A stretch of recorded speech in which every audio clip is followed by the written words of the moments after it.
muted. And welcome back to I'm fucking this up. Welcome back to Reboots and Dragons, the podcast that reboots movies using D&D. With me today, I have Cody Johnson. Hi guys. Xander Lesher. Yo. And Bill, who is off in the void somewhere. Hello. At least this time we actually do have a name that says Bill. I feel like during quarantine I just kind of referenced him out in the world, but no, you are taking up space. People need to know that you are here. That's right. Yeah. So where we left off, we're still new at this streaming thing, so we're gonna probably keep the cameras rolling in between episodes next time. So yeah, sorry Xander's mom. everybody Apparently she was very disappointed that we left. She was. I won't read the text because it's vulgar.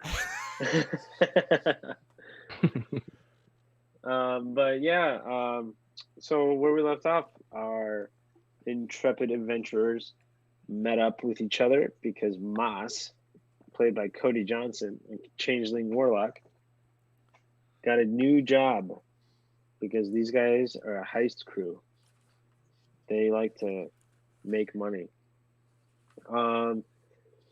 So Moss gathered up all these guys and they are ready for a new job. So the scene opens up and you are all having dinner with your next mark. He's from the Far East. Where exactly, you can't determine. But he's clearly a monk of some kind. He has security at several points throughout the room. Oh shit, dude. And the keep that you entered. You got a guess? I totally wanted to do this movie. Is this Inception? Yep. God damn you. All right, I'm playing it. Just waiting for Cody. Nope, shut it down. No. Can I say for the record, I hope you nailed this. The reason I haven't done this movie, when I first started the show, this was one of the first movies I looked at, and I was like, this is going to be so fucking hard to do. I was like, this is going to be, like, I want to get it right, because this is, I mean, the multi-layers and stuff, like, oh, man. Like, yeah, I mean, I thought of it that way. I thought it was going to be extremely difficult to do in that regard, but you don't have to go super crazy with the layering. Like at the end of the day, there's jobs, there's marks. You get them or you don't. You know? I think I actually approached you once, like a couple years ago, or maybe like a year ago, saying something about dual DMing that one, where you were DMing one layer of the dreams and someone like me DMing the other layer of the dreams, and try to have like I don't know. Wow, maybe not. But the funny part is, I started thinking about doing this movie. Mm-hmm. But not realizing that you mentioned it in the session. So I'm going to play the audio. I captured the audio of you actually inceptioning me into doing this movie, because I didn't realize you did this until after I already started writing the script for the movie. So everybody just take a moment and listen. Oh, man, it's almost like Inception, but Inception will... Whoa. Uh-oh. I think we lost Adam. Just like Inception. He inceptioned himself. He just wow. He's. I thought this was going to be a temporary joke, Frozen, but he is definitely gone. Let's all do it. Uh oh. Hey, he's back. There he is. You there? Did I just get disconnected? Yeah. Yep. Yeah, it was like mid-sentence. It was like... Yeah. You were one layer above us. And I can't hear you guys. You can't hear us at all? Technical difficulties. Jesus Christ, I'm going to have to edit this episode, aren't I? I can't hear you guys. At all? Check. What the fuck is going on here? Inception. Can you guys hear me? This is the other weird thing is we partially talked about it because I have that sound effect, which I can't use because my Let me reconnect. All right, just get out and come right back in. Oh, you can't hear me anyways. Adam, we're talking about your mom. Oh, he's gone.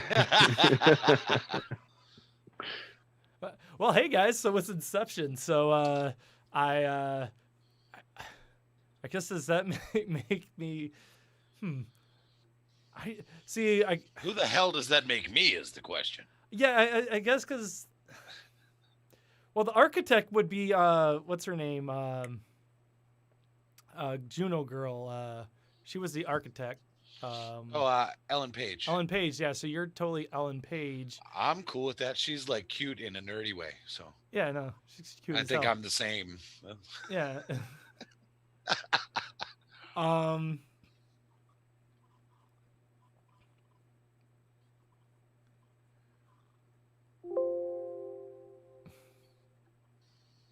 right. And let's welcome back our DM. Hopefully he can hear us this time. It is Adam Hinos. Can you hear us now? Yes, no? This episode brought to you by Verizon. Verizon, fuck you. You charge too much. Hey. All right, guys. I don't know what the fuck happened there. I think. Can you hear us? The internet. Yeah, I can hear you guys. All right, hey, we're back. Unfortunately, what was the last thing that you said? Like something like Inception, and you went. So just play the clip again. Play the clip again. Oh, did it? We'll see if playing the clip is what did it. Yeah, that totally probably is it.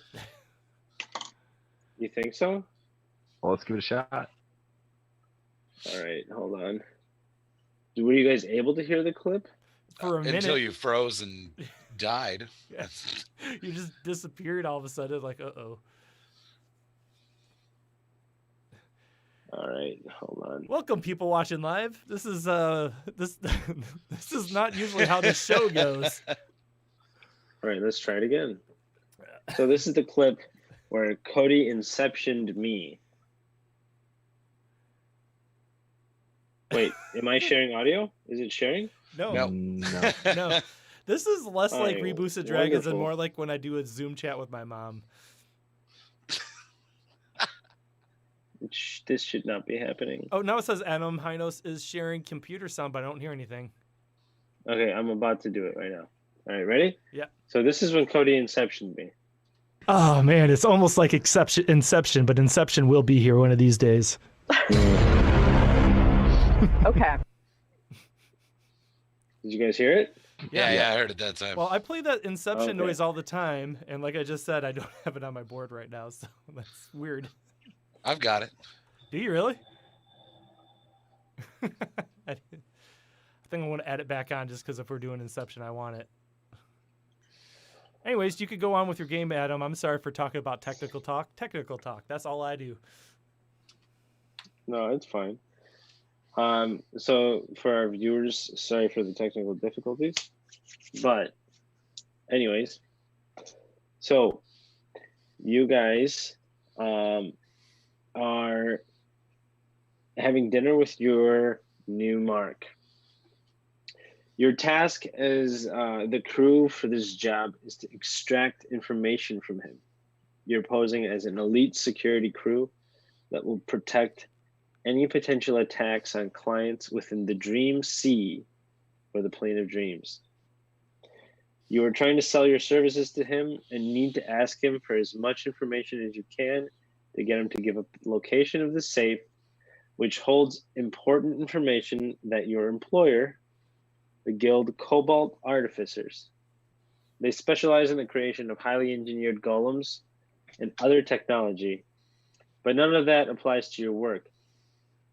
You are a contracted crew that operates off the books, and you specialize in piracy of the Sea of Dreams. So you guys are basically dream pirates, because the Plane of Dreams is, in the world of D&D, a real thing where you can enter into people's dreams and essentially do whatever you want depending on how highly skilled you are.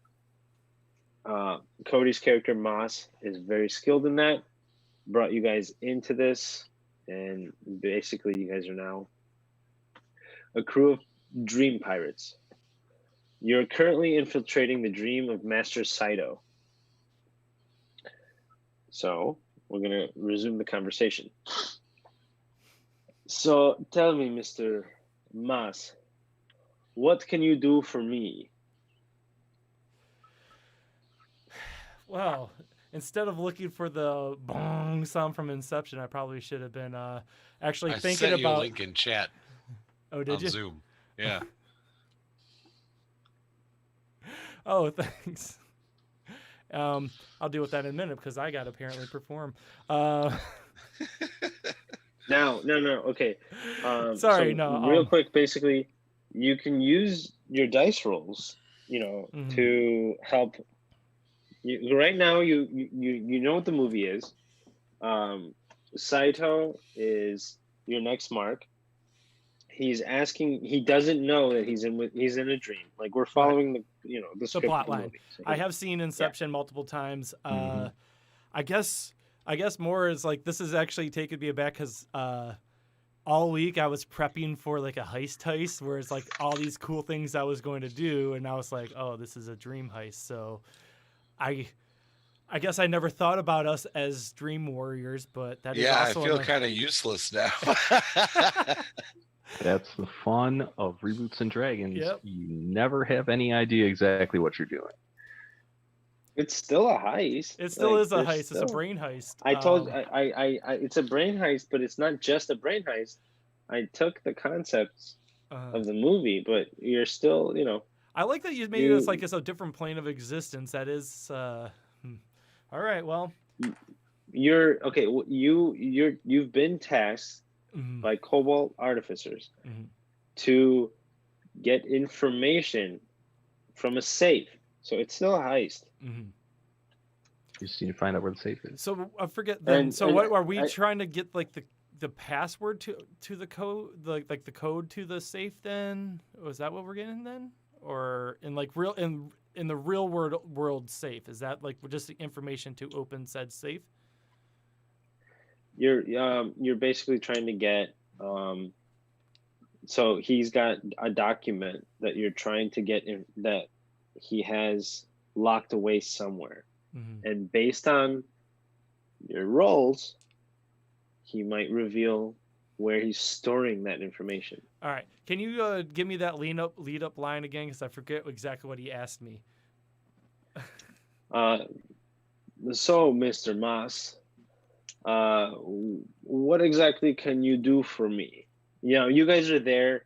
You're trying to sell your services to him as what they do in the movie. You're defenders of people infiltrating dreams, but you're actually the heisters. Right. Well, sir, if you had our services, you wouldn't need our services because you wouldn't be in this predicament right now. You ever notice that something's not right about this? How is something going on? And oh my God. I just got to show you. I roll advantage on performance or deception, and I have a +7 in persuasion, but I rolled a net 20 and a 17 with my advantage. So, okay. I don't know if I can. Yeah. Also, that's completely fine because I have that calculated in. So you rolled a net 20 on that. So he keeps moving his eyes towards a painting in the room.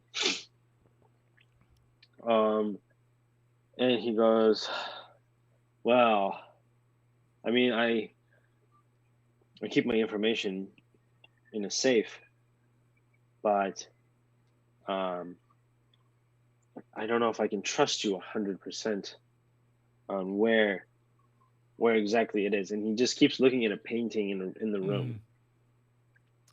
How big is that painting? Would you say it's smaller than I'd 5 say feet? like, yeah.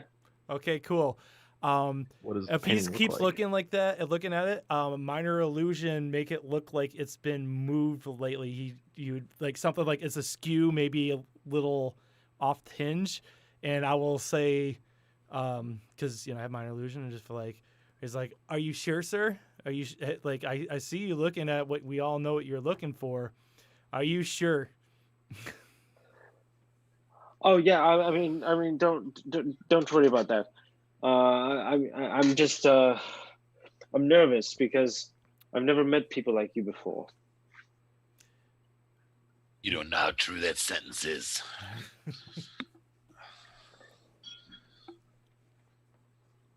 But I appreciate your proposal. My people will talk to your people. And he gets up and basically leaves the room, and you guys are now in the dinner room by yourselves. It's like a big living room kind of area type of thing.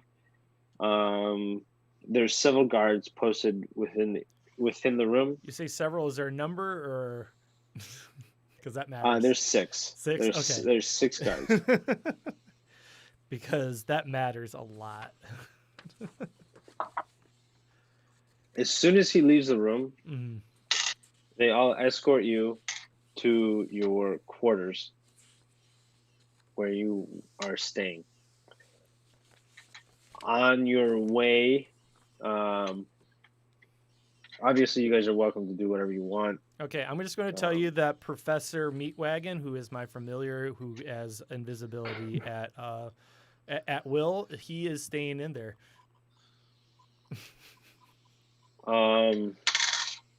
He's staying. Is he invisible? Room. Yeah, he's an imp. I'm sorry, I missed the name. Professor Meatwagon. He looks like this. That's Professor Meatwagon. Oh, sorry. Love it. Yeah, as a warlock, if you do Pact of the Chain, you have the familiar spell, and I always plan on having him around unless he dies, and then I have to cast it again and bring him back. But yeah. Right. Well. The guards are directing all of you guys out of the room. Mm-hmm. And I'm just telling you, I'm keeping Professor Meatwagon, and they're invisible. Oh, he's invisible. Yeah. Oh, okay. Imps all right, well, can cast invisibility at will. Oh my fucking god. What's up? I swear to God, I just rolled a double 1 on their perception. Oh, do I still have that here? Yeah, I do. I can't.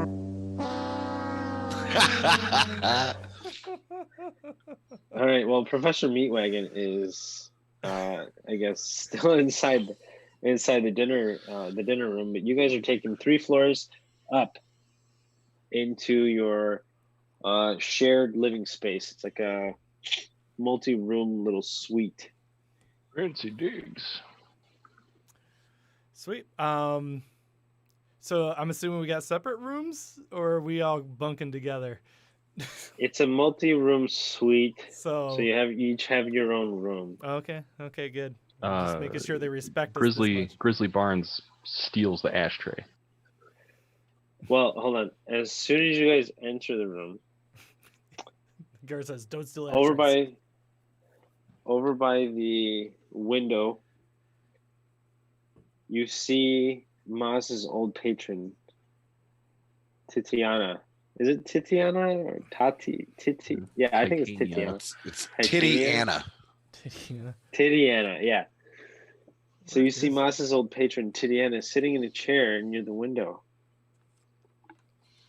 And she goes, "Oh, hello there, Mas and company.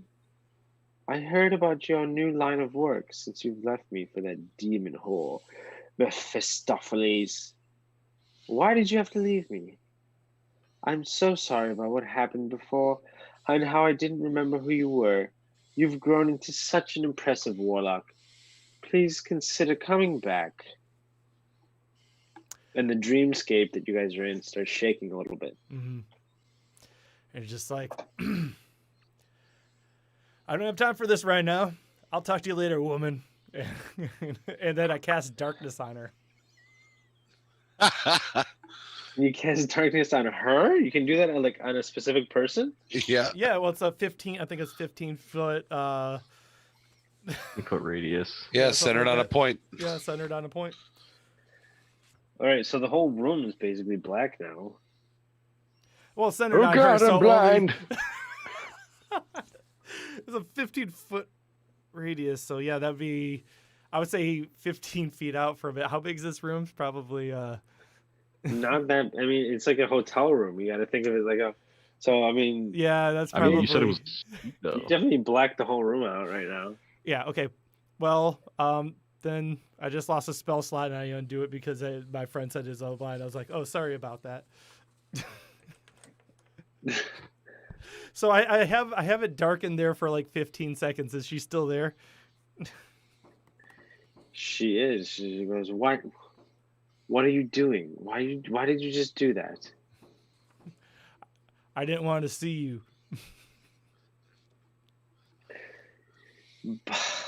So do you want me to leave or what? Honestly, I don't care. I think the only reason you're here is you know what Mephistopheles is going to do to your world once he's done. Honestly, I don't even like the guy, but I love the idea of him teaching you a lesson.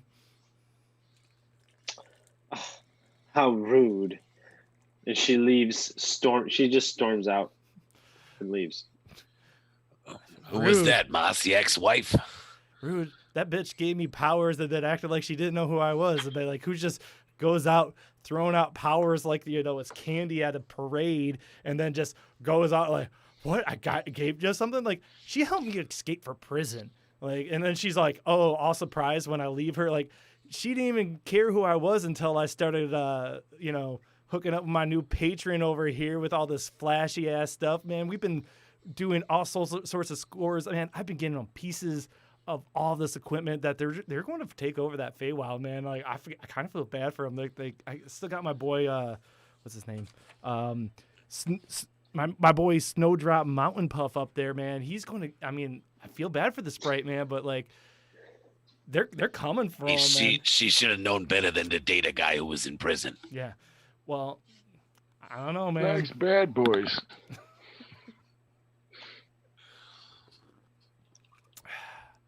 I think she's just trying to use me again.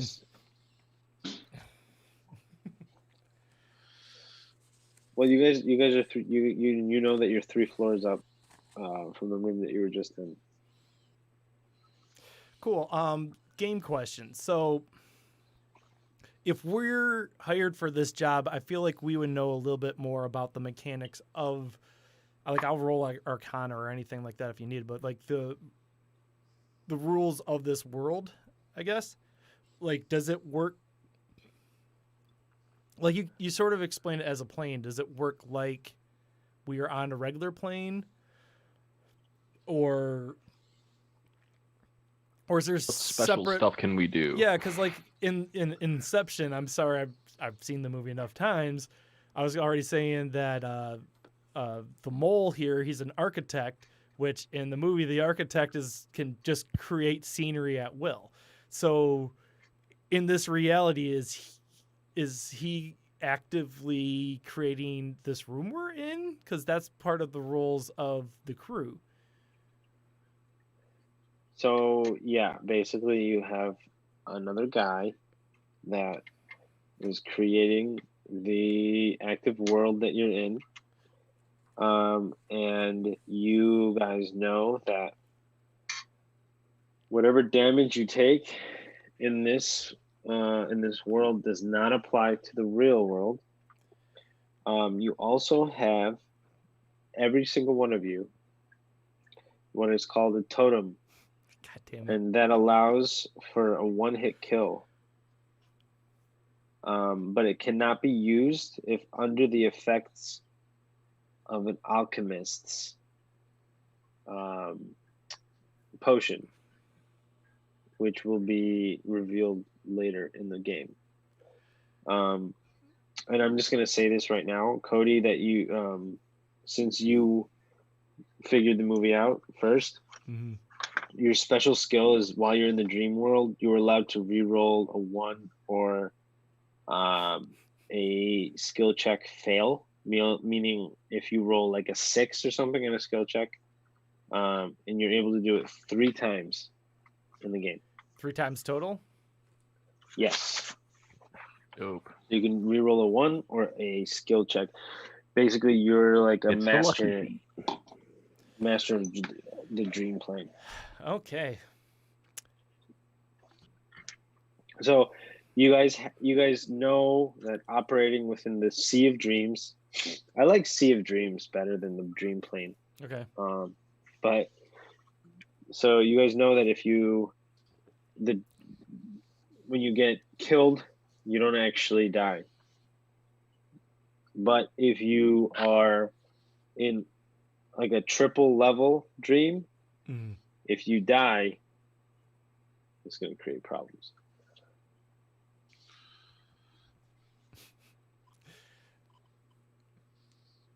So wait, and right so now, if we get a total party kill here, technically we might be able to bring our characters back. Yeah, but that'll be like another movie, basically, kind of thing. But yeah, but you can die, like yeah. Use that. So we should be basically reckless use as that. shit. Yeah, and use that to your advantage. Basically, I always am. Dude, I hate to make a request, Adam, but if you can come back, if we live through this, can you come back and DM Dream Warriors Nightmare on Elm Street 3 for me? Because it's one of my favorite movies of all time. It would be so great. I mean, yeah. I mean, I've never seen that movie. I'm willing. Boo this man! Where's Boo? I don't have Boo on here anymore. Damn it! I'm logging out. Sorry. Oh, you don't have the soundboard working. Yeah, well, I don't have the regular soundboard going. I have a clap. I have the clap. You have the clap? Oh no. All right. Anyways, I don't know. We should talk about that on stream. I derailed this. Anyways, the reason I asked that is we have the architect here, so I'm going to turn to the mole, and it's just like, would he be able to tell where in his architecture the mark is? I forget his name. Saito.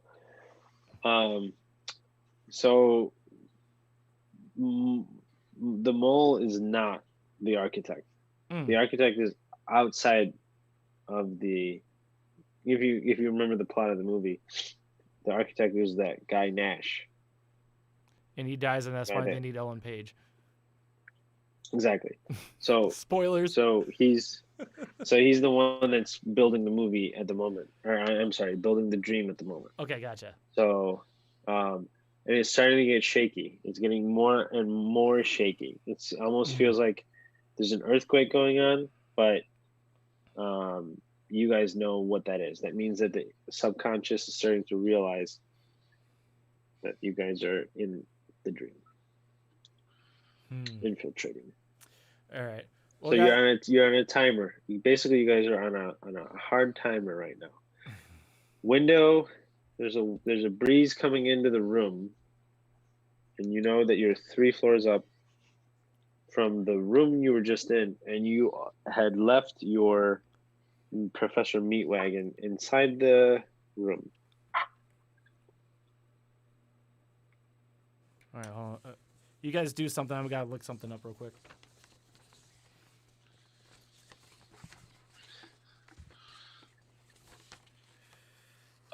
I cast minor illusion of myself, and then we just kind of dance. Okay, yeah. So, do you think my familiar is with 100 feet of me or no? No, not 100 feet. God damn it. Well, then I can't do that. I could see and hear through his eyes if I'm within 100 feet. So that's not going to work. Do we know the general direction we are from the room? Yeah, it was like you walked out of the dinner room that you went directly across the hallway of the entrance of that room was an elevator. You took the elevator straight up 3 floors, and then you walked directly across the hallway, and that's where you guys' living, temporary hotel living quarters are. So you're 3 floors down, which is like, what, like 30, 40 feet maybe? Yeah, I let's just say 30 feet. So 10 feet per floor. So if we can get Moss directly above that room, you should theoretically be able to see through the. Also, I do have invisibility, and I'm just going to burn that spell right now, and I'm going to just say, like, we're out of time. I'm going to run. Okay. So I'm invisible, and I'm going to go out that door. All right. Well, so just to make it look like it isn't a door opening invisibly, Grizzly's going to disrobe and put on a bathrobe, but not tie it together, and just wander out into the hallway as if he's like a confused old man with dementia. Okay. All right. Looking to either way to see if there's guards. Roll deception. Roll deception? Okay. Are you fucking kidding me? I just I'm rolled actually, 3 I'm actually 12s. quite good at it too. 3 12s. That's an 18. Yeah. I don't know what is going on with my dice rolls today, but you've managed to fool the guards. And there's 3 of them. There's 3, yeah, that are posted outside of your door, but this place is like ridiculously heavily guarded. So there's 3 that are posted in like a tripod outside your door. You got 2 on each side of the door, and then 1 facing the door on the opposite side of the hallway. Okay, and then you've got guards posted at every single door on the floor, and there's 16 rooms. Cool. I'm going to go straight to where would be like right above the room that we were in. Okay. How are you doing that? Are you stealthily as fuck? Like, are you taking an elevator? Are you taking the stairs? No, because we're 3 floors ahead. That above, that would probably only be 30 feet, maybe more. I only have to be within 100 of my familiar. So I'm just trying to get into range of my familiar. And I'm causing a distraction. I'd like to hit the air ducts and head back down to that room. Nice. From inside the walls. Well, I'm gonna. All right, so you're 30 feet above it, but okay, all right. Are you came out of the room, right? You didn't go to the window? No, I walked right out into that hallway. Okay. And you can sense your familiar through floors? I'll read you. It says, while your familiar is within 100 feet of you, you can communicate with it telepathically. Additionally, as an action, you can see through your familiar's eyes and hear what it hears until the start of your next turn, gaining the benefits of any special sense that the familiar has. During this time, you are deaf and blind with regards of your own senses. So yeah, once I try to go into my familiar's head, I'm just a body standing in a hallway. I won't know what's happening up there. All right. I feel like this is going to break the fucking game. Oh, I think I said in the Discord that we're going to break your game with some of the special shit we have. So I was going to say, like, maybe you can, like, you have to at least visually see your fucking thing, but you don't have to, apparently. No. As long as it's within range. I got some fun stuff in store for you. I believe in the Discord I said something about how I'm going to piss you off because I'm going to break your game. And I already did. Episode 1, motherfuckers. All right. Well, I guess. Air 5. I guess. Go ahead. Talk to your little fucker. Well, I'm going to try to go through his eyes and see what's going on in that room. I'm doing a little reconnaissance real quick. And what does he see? So there's 2 guards that are opposite sides of the door, the entrance of the door, standing stone-faced. And as far as people inside that room, that's it. Table is empty, aside from random plates, utensils on the table. You see the painting in the top left corner of the room. Mm-hmm. About 6 feet from the painting is the doorway that everybody enters and exits from, and that's where the two guards are, flanking each side of the door. And that's about it. It's a long room. So I'd say it's like a 30 feet long by, let's say, 15 feet wide. Cool. I snap back out of my familiar and to just whisper as I'm leaving, just like, take that painting off and off the wall and throw against the other wall, making the largest noise you can. And I'm back on the floor to see what happens up here. So you're telling your familiar to do that? Mm-hmm. Okay. He's going to do that while invisible? Yep, he's invisible. Okay. Is there a DC to like see invisible, or to be able to? Passive perception versus the stealth check of the imp has advantage because it's invisible. Okay, so let's we're gonna do a contest roll then. Wait, what's the contest for? Wait, so you're rolling stealth, and my guys are rolling perception. Why am I rolling stealth? I told them to throw that because I wanted people to go in and notice that the painting's gone because that's what he was looking for. What I was hoping for is them to go in and notice that the safe is in view and maybe have him invisible there while they open it up, try to get the numbers and try to read it when they open it up. Sorry if I didn't make that myself clear. But you said you're throwing the painting off. Yeah, because I'm trying to make a noise revealing that, like, oh shit, that safe's open, someone's been in here. If they run in, he's not trying to be... The safe is behind the painting. Right, that's what I'm saying. He throws the painting over, making a noise, and someone's going to come in and like, well, what the fuck?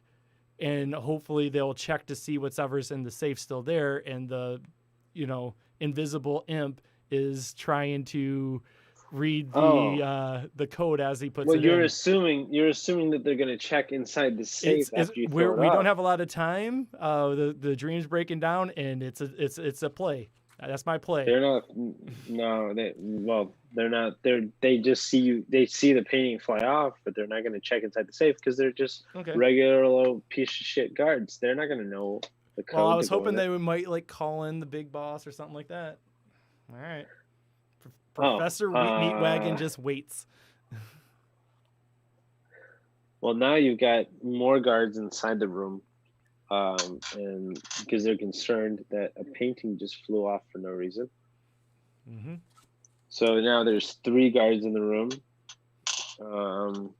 and they put the painting. They notice that it flies off. They freak out at that. They pick it up, put it back on, because they're stupid.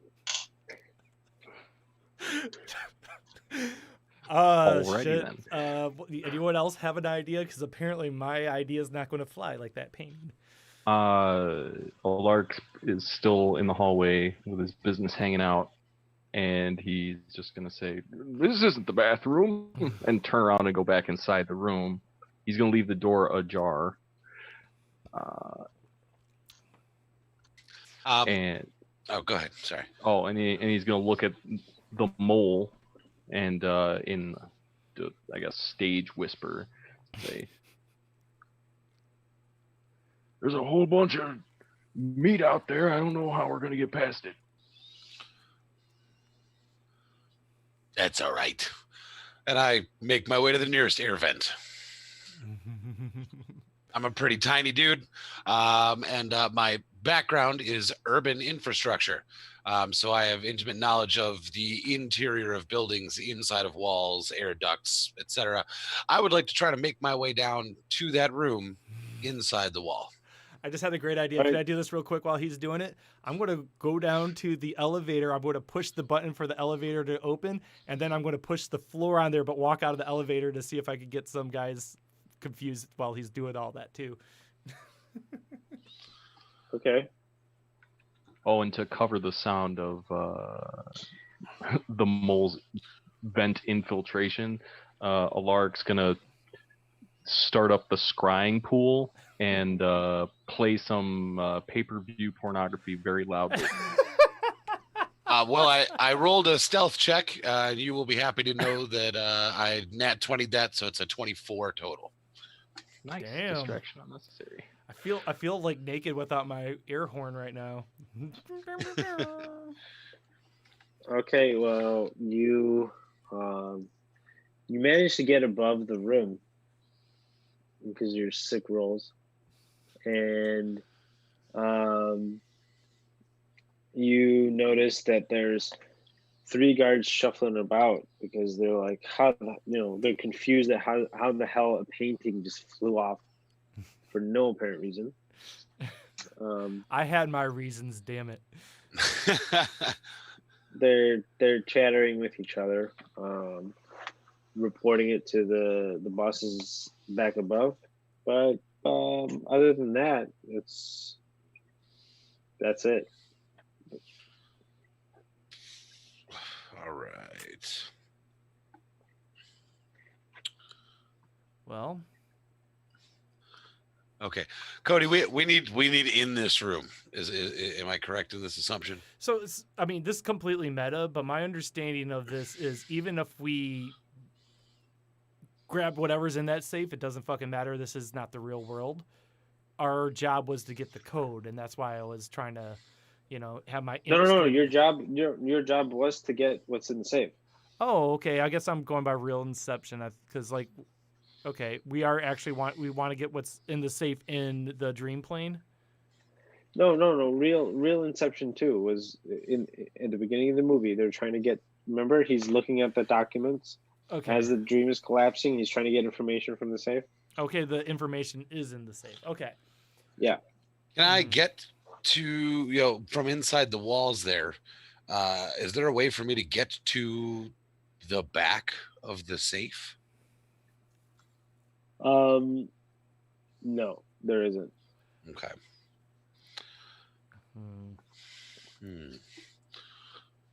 It's kind of just like in between, like two like studs basically, and they kind of just mounted the safe in between 2 studs and put drywall on it. So there's no actual like venting that you can like climb through, like what you did to get to the room. Okay.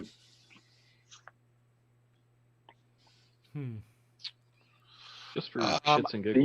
You're able to see through the vents, like you can see the whole room and everything, but you're about 15 feet from the actual from the safe.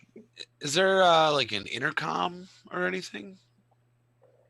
No, not you. I mean, you could roll for it, but I'll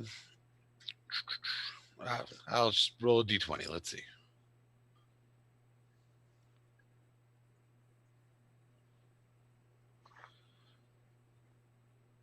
$16. So there's no real intercom system that you can see. Okay. You said there's 2 guards on the one side of the room. Is there a door on the other side where that boss guy went? No, there's only one door in this room. Okay. There's like a long table in the middle. 2 guys are flanking the door, and then a 3rd guy came in because he was alerted. All right. I would like to use minor illusion to create what looks like a portal in the ceiling, like under the vent that I'm in. And then I would like to cast Disguise Self to make myself look exactly like one of the guards. and then I'm gonna jump out and make it sound like I, fell through the portal, and I will stand up and yell, "Oh my God, they're massacring everybody upstairs. We gotta go." And then I'll run towards those guards. Like, all right, let's roll for it. What would that be? Just persuasion or something? I don't know. Deception. Deception? Okay.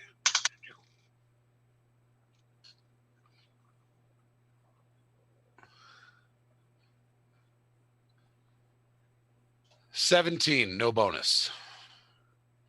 17, no bonus. All right, so 2 of the guards are like, whoa, what the fuck is going on? And the third one got an 18. And he's questioning, like, wait a minute, where did you come from? He threw me through a portal as I'm like running towards the door because I need to get back up there. There's a very large fight happening. And you say that you're trying to look like one of these guards? Yeah, I would use first level spell Disguise Self to look exactly like the guards are dressed. All right. Every good heist person needs Disguise Self. Right.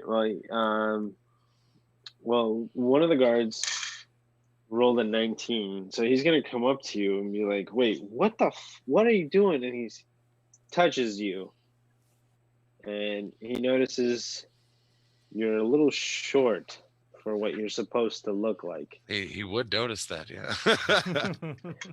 Hey, wait a minute, and roll initiative. Ah, fuck. So let's roll initiative while our party is split. It's just Xander. Oh, okay. By the way, did my my elevator trick do anything? What was the elevator trick again? Because I'm invisible, I pushed the button and waited for the elevator to ding, and then I pushed all the buttons.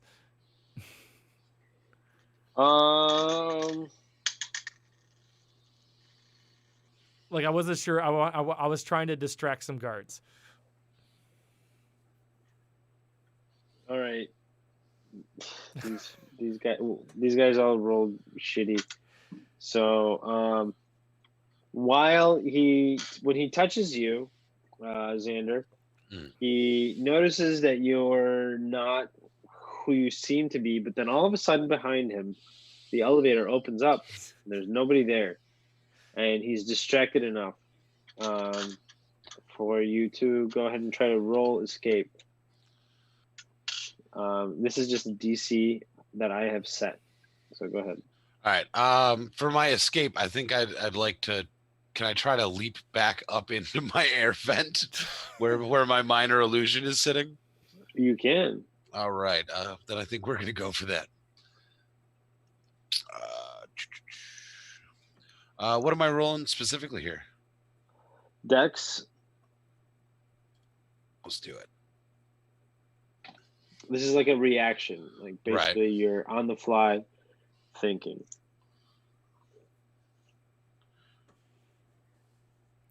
$19. So you succeed.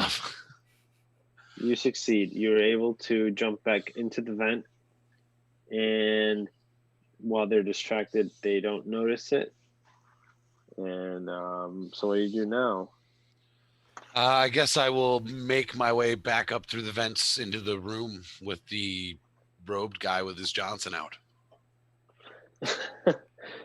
All right. So you're back where you started. That was fast. You get what we came for? I tried. Unfortunately, those gods are a little touchy-feely. You don't say. As he closes his robe and ties it up. Damn it. I don't know what to do. Meta, it sounds like we need a distraction. I mean, there's a wide open window that, if you watch the movie... Again, we're trying to do our own thing, Adam. Don't saying. Adam's trying to get us on the train. I throw Cody out the window. No, I'm in a hallway. I'm actually kind of regretting being invisible right now, but no one seemed to care about that elevator, so I'm going to push that again, and I'm just going to go down the first floor. Fuck it. I'm taking the elevator down. Can I try to get out there and come with him? Wait. I mean, the hallway's lined with guards. I am aware. Guards everywhere. Oh, God. All right, I'm going to check out the window. Okay. Alaric shuffles over there and, robe billowing in the light breeze. What do I see outside the open window? So you see, like the sea. It's overlooking a big, beautiful sea. While you were taking a look, the world starts shaking out of nowhere. Almost like there's an aftershock from an earthquake or an earthquake going on. And everything's rattling. From your experience, you know that the current state that you're in is becoming more and more unstable to the point where you should probably start making some moves. Sorry about that. Okay. From just memory of 15 minutes ago, does the room with the painting have a window? It does. Can I see the window from here? Not exactly, because it's kind of like vertical, like looking down, and so you can't see exactly, but that side of the building has a window going, there's windows in every room going up that side. Yeah. It's evening, dark outside? It is dark outside, yeah. Okay. I'd say it's about 9:30 p.m.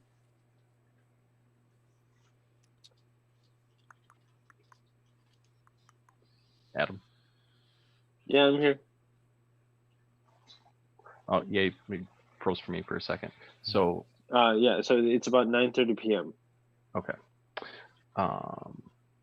If I crane my head out the window, can I see if how far away is the other window from where we are? The window to the room where you were having dinner? Mm-hmm. 30 feet. Okay. So just on a diagonal, right? Something like that? No, vertical. Okay, going down.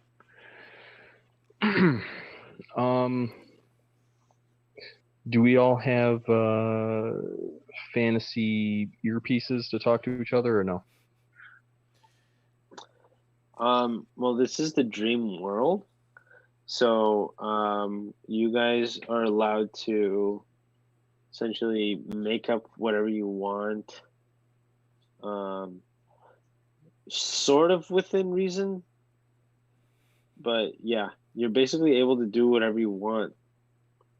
The thing is though, you can't make the physics change in terms of all of a sudden be able to have no gravity affecting you. So as an artificer, could I create some sending stones for each of us? They're basically walkie-talkie rocks.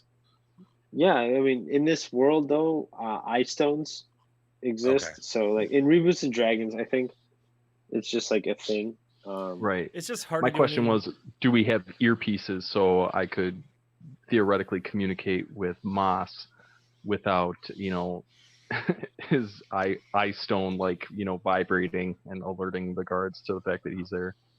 I think the way eye stones work is they kind of connect to your thoughts, so you're able to Like, it's not an issue. It's we've never really got that specific into it because I didn't really feel like putting people like I actually straight up in Die Hard like told my brother you can't. It doesn't have a image, and the first thing he says is like, "Oh, I'm looking at the image on my iStone." It's like, fucking damn it.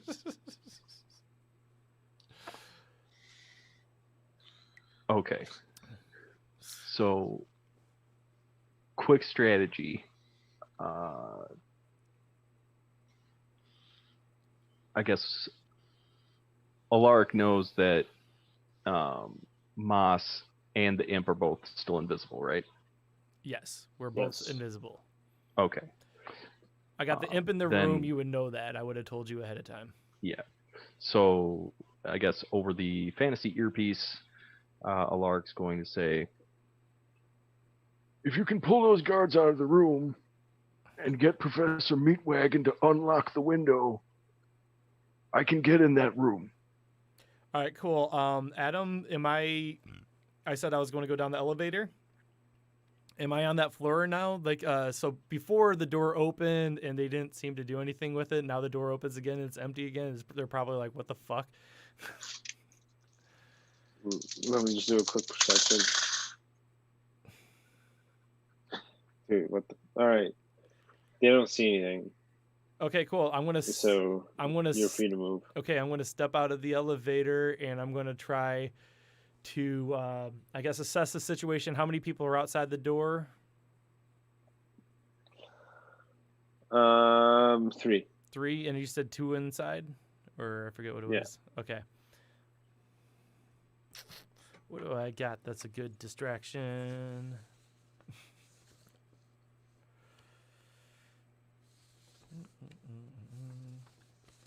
It's invisibility. That's not a. It is concentration. Damn it.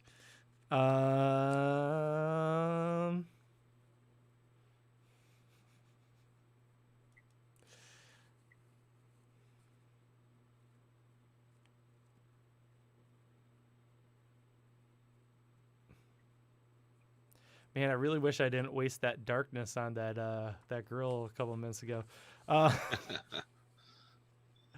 was such a waste. So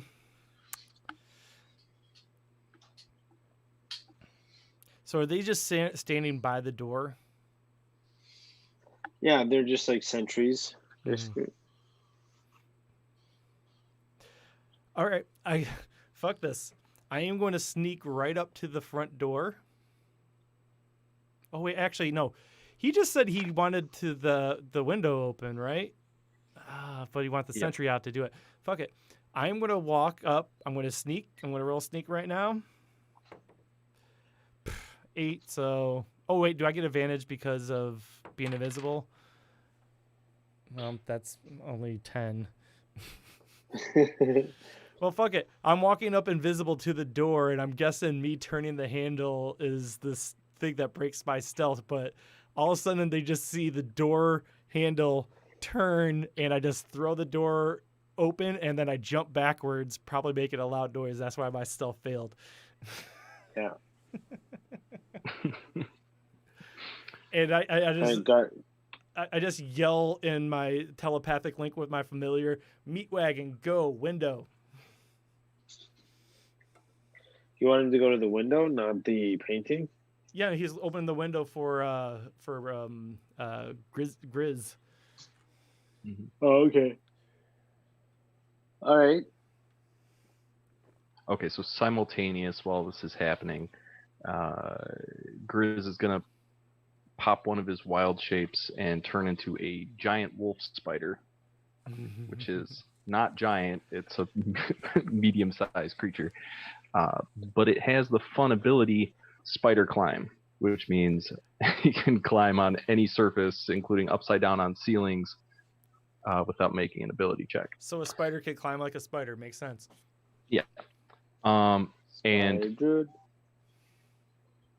before he does that, he's going to hang the "Do Not Disturb" sign on the door and wink at the guards outside, and then close it and lock it with the porn still going at max volume.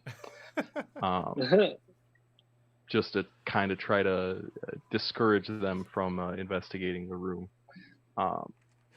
I love the idea that it thinks that the three of us just sitting around watching porn together.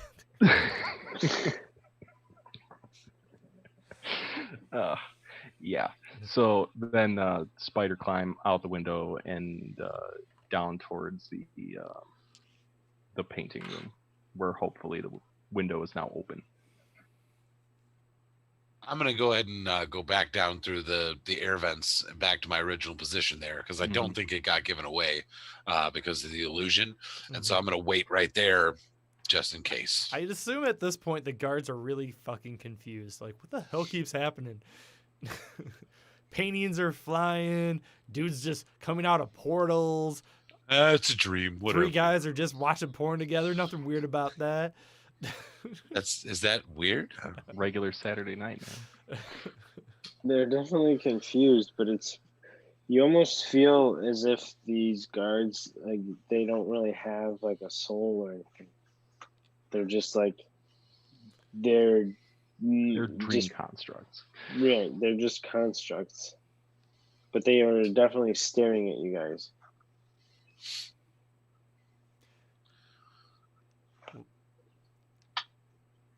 If you remember from the movie. Okay, so DM, are the guards still in the room or no? Or did they leave? They ended up leaving, but they were more confused than anything. So you have like a lull of no guards being in the room. They're probably going to come back. Okay. Well, Spider goes into the room and over to the safe. And I don't know, what do I see? How does it open? Is it a regular combination? No, it's a key safe. It's a key safe. Oh, fun times. Do you have thieves abilities? I do actually. Yeah. I use my prodigy feat to gain proficiency with thieves tools. Nice. So I guess quickly with the spider arms, like 3 of them raise up and give the Delta Force sign to the vent that the mole's in. And then bamf back into old man form and try to pick the lock to the safe with these tools.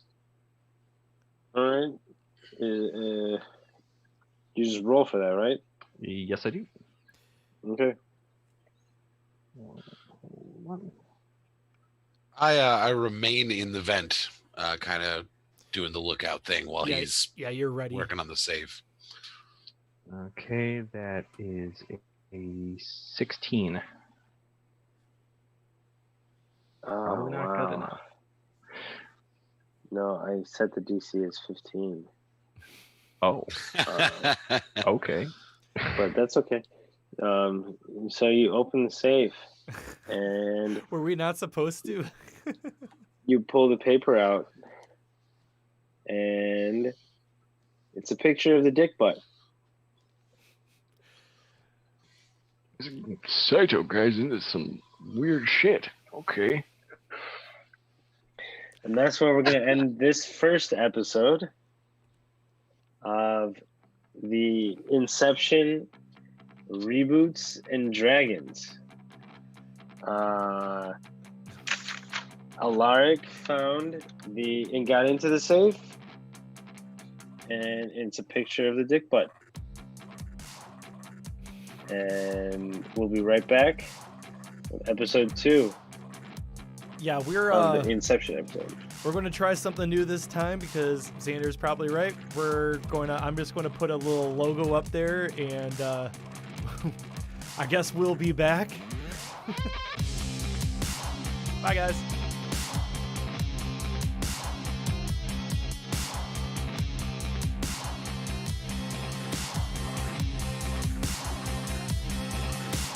should I mute this while we're gone, or? So Reboots and Dragons, a Something Street Studio production. Go ahead. So my suggestion would be to engage the audience a little bit at this time because they might have questions. Okay. Stuff like that. That way, we can take a break, and as long as one I'm person taking the card off, people, then you can see us now. Transition. Hey, this is Yeah. in between episodes. All right, I'm gonna go pee. You Yeah, can talk pee to too. whoever's here. R&D behind the scenes. Oh, I didn't. All right, I'm gonna go tinkle. I and forgot all I that. pulled this up, but I didn't get to try it. Okay, I do have that. That was your link. So I come through for you, buddy. Yeah.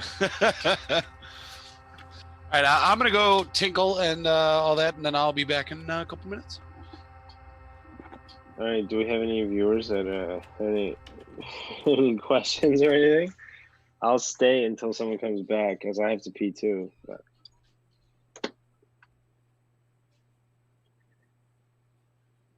Is everybody gone? Oh, I'm the only one hosting right now.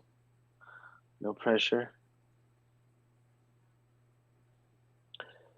So if we have any listeners right now, we have all of our old episodes are up on iTunes or Stitcher.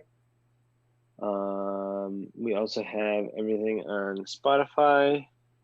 We have everything on Apple Podcasts.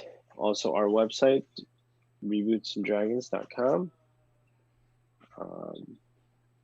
And this is actually the second movie that we've done where we are live streaming. We didn't have a choice due to the COVID outbreak, but I guess it's a new way for us to spread the word.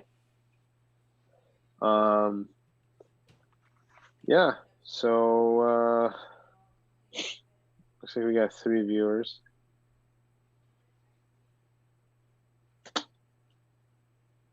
I feel very awkward right now.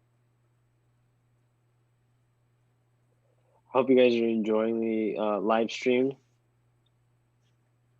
We're trying to, distract people from what's going on out there right now. I know probably a lot of people are a little worried, but it's going to be okay. I hope.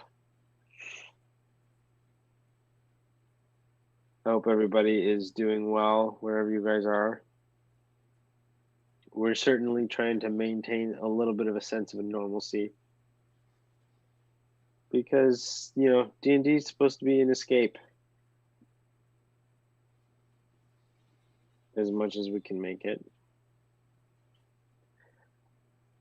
A little bit about our podcast. We've been doing this for about 2 years now.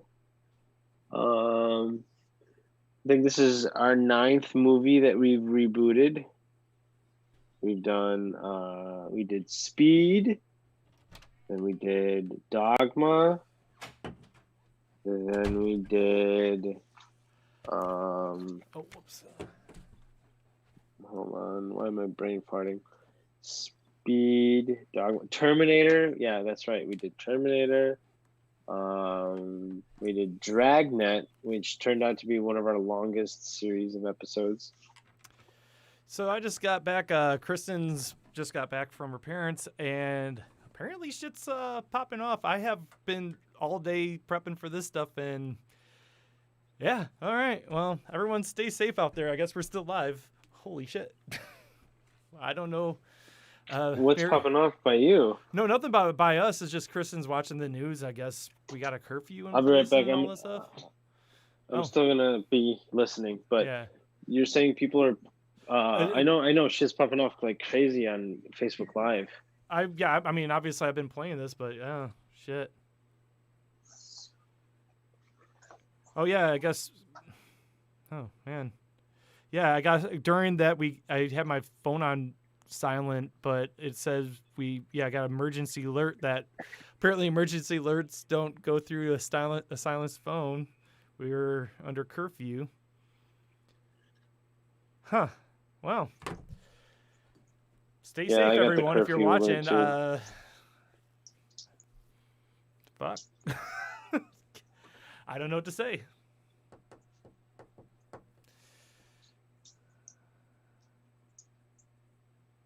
Just talk, Cody. So I mean, like, this is the weird part is this is the keeping the stream going thing's new to me because usually this is where I get a break. But yeah, if people are watching live, hi. This is what they do to me. I don't smoke cigarettes. I usually just take a piss. Everyone goes, has a cigarette, grabs beers. This is behind the scenes. I'm coming. Behind the scenes. Usually behind the scenes in between episodes, we're not all of a sudden concerned because apparently things are going bad. It's been a weird 2020, guys. Stay safe.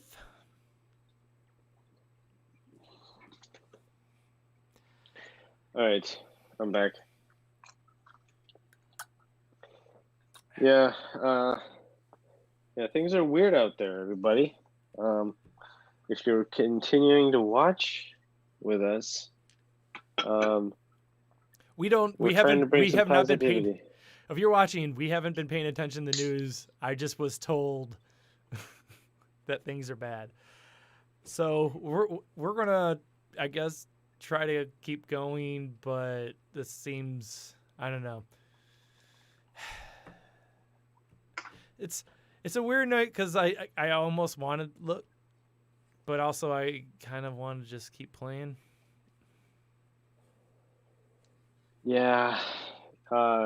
So we had a question from one of the viewers, Xander Lesher. Oh, he's also a player. Xander. Yeah, Xander, I guess, is on the chat. I was talking to you, but yeah. Oh, it says so the movies that we've done. The movies that we've done is we've done Speed, The Terminator. This is the 9th one. Let's see if you can do them all in order. Dragnet, The Fifth Element, Evil Dead, which Xander was the character on.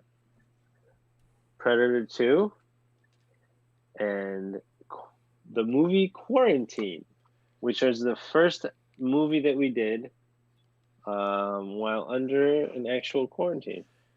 I guess, yeah. I guess Predator 2 was the last one we did before then because Die Hard's not out yet. But Die Hard will be released one of these days. I'm pretty sure November. Our Christmas episode. Yeah, it's going to come out in November. That ended up being like 10 episodes. Hey, I've returned. Yeah. We just, I went out to pee and started talking to my fiance, and she's watching the news, and it was like, oh, apparently things are more serious than I thought. And then we got sidetracked. But you're right. We should be talking about D&D. Yeah, my, I went to the bathroom. My wife she just gave me a look like WTF because she's watching the news too. Yep. You know, I wish that things weren't the way they were, but it's been a really fucked up year. I think everyone could agree that. I mean, I'm pushing 40 this year. This is the most fucked up year of my life. Not even half. Isn't over. it like? That's crazy. I thought you were well into your 40s. I don't have the canned laughter anymore, too. I really got it. Like, I cannot. I can't believe that my fucking canned laughter is not working out. It's weird how it's like a perfect storm of shit, you know? Yeah, there's cannibal rats now. Like, what the fuck? Like, and then, like, everyone has to wear masks. Yep. So then they go out and riot and they have masks on. It's because they actually have to. I've actually seen a couple people not wearing masks, and it's like, you fucking idiot. There's cameras everywhere, man. And there's a pandemic. If you ever had a double reason to. Yeah. They're not necessarily thinking it through. Hey, Bill's back. We can never tell if he's here or not. It's true. It's a mystery.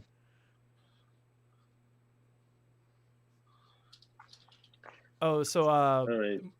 if you saw that on the stream, because I guess that does pop up. What was that link you just sent? Is this for ambience?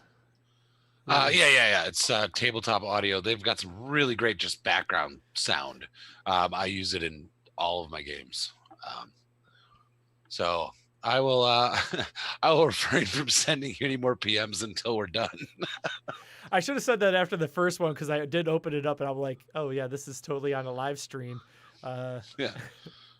I'm doing a straight capture of Zoom for this, but also that is Zoom that you're chatting with me on. So There you go. Yes, that. Oh wow, that does that not show up? Oh no, there it is. I guess we're just on that. No, I guess that didn't show up. Never mind. Cool. We're good. All right. But yes, I did get your nudes. Oh, excellent. Bill's back. Do you guys want to start episode 2? Yeah, we can. Whenever. The DM sounds so enthused. Yeah, I mean, I guess. You know, honestly, it does kind of take the wind out of the sails, because I was having fun, and then like reality got into my fantasy game a little bit, and I'm like, I mean, this is the definition of privilege, where it's like, wow, some shit's popping off, but I kind of want to play D&D right now. But what else am I going to do? There is now a curfew in place, so yeah, you can go out if you wanted to. If we don't play D&D, I'm probably just going to play video games. So like I like there is that question that Spiridon brought up, where it's like, is this inappropriate? But also, what else are we going to do? I stand behind my city, but I also have to say it was really fucked up to watch a video of someone getting murdered, and I understand completely why people are mad. So let it out. Yeah, like that's my thing. Like I understand what's happening, why it's happening. Yeah. Why it is devolved. But what am I going to do about it? Yeah, I'm not going to go out and join it. Technically, I'm the only one in this chat that's actually like in the city proper. Adam's technically in Chicago, but you're practically suburbs, and the other two, you guys. Yeah, I'm basically fucking Wisconsin, man. Yeah, so I mean, yeah. Again, I don't know what we can do. Me and Bill have a buddy that's sending us. He's literally in the Gold Coast. Oh shit! And he's sending us pictures, and it's widespread destruction. It's ridiculous. Like, it's just, yeah. I thought Minnesota was bad. Well, we're not.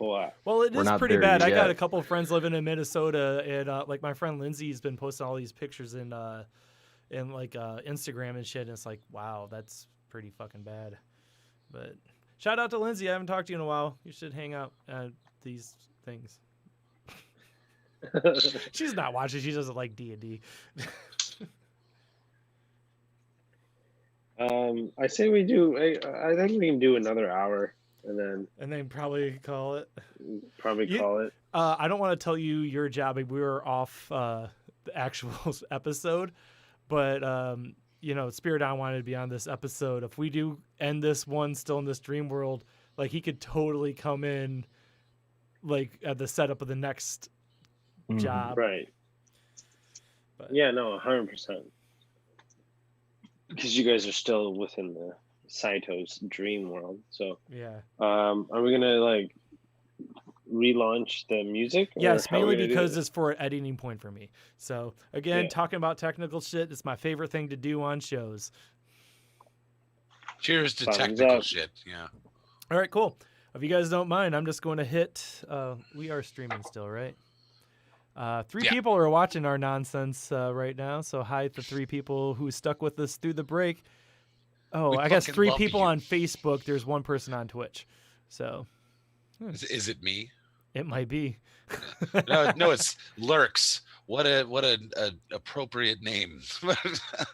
Well, shout out to whoever is watching us live as we debate the appropriateness of us playing D&D during a riot, but And I just broke the #1 rule of live streaming by calling out the lurker. So we're on a roll tonight, boys.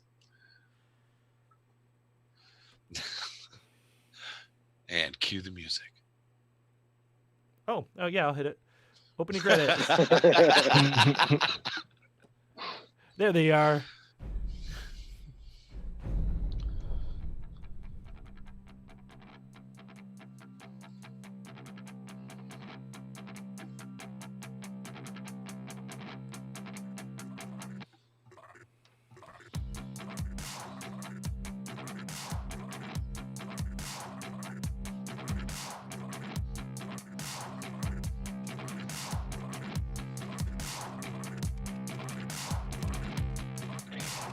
And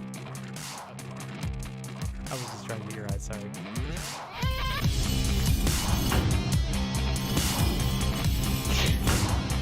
I mean, you can hear all this. We're talking over the theme song, whatever. I can't hear the theme song. I know, it's because that's how I can't because I've got Twitch open. Oh. Yeah, but you got a delay. Now you can go. And we're back with episode number 2 of the Inception movie reboot. With me today, I got Cody Johnson. What up, everyone? Xander Lesher. How you doing? And Bill, who is floating in the void. What's up, everybody? So, where we left off, our intrepid heroes figured out the movie. They figured out that they're in a dream. And they got access to Saito's safe, which inside of it had a picture of the dick butt.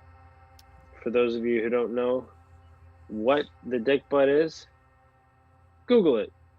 Oh, I thought you were ready. We could do screen shares here. I could literally just pull it up. If you want to, you can. But... people who don't know what the dick butt is, it is my fantasy football team's nickname for the last 8 seasons, 5 of which I've won championships with. So if you like fantasy football and you want information from someone who knows that stuff, watch Set Your Lineup every football season here on Something Street Studios. Plugs. Shameless plugs. Are there any other kind of plugs? Oh, speaking of plugs, we did do that episode too. Morphos, do you want to plug your... I don't mind plugging me. My fiance and I both stream on Twitch. I'm Morphos_XL. Spell it like it sounds. And she's Morphet_XL. Feel free to swing by and say hi to us sometime. Mm-hmm. Excellent. Sorry to derail your show 2 minutes in. It's not my show. It's all good. So it's the second you open the safe and you see the picture of the dick butt, the entire dream world just shakes and collapses. And you guys come to the Timbers rolling automated inertia shuttle that you're riding in. And Saito is still asleep next to you. But he's kind of moving around like making weird moaning sounds. And what do you do? So I got a really derailing question right off the bat, but I need to ask this because I'm a spellcaster.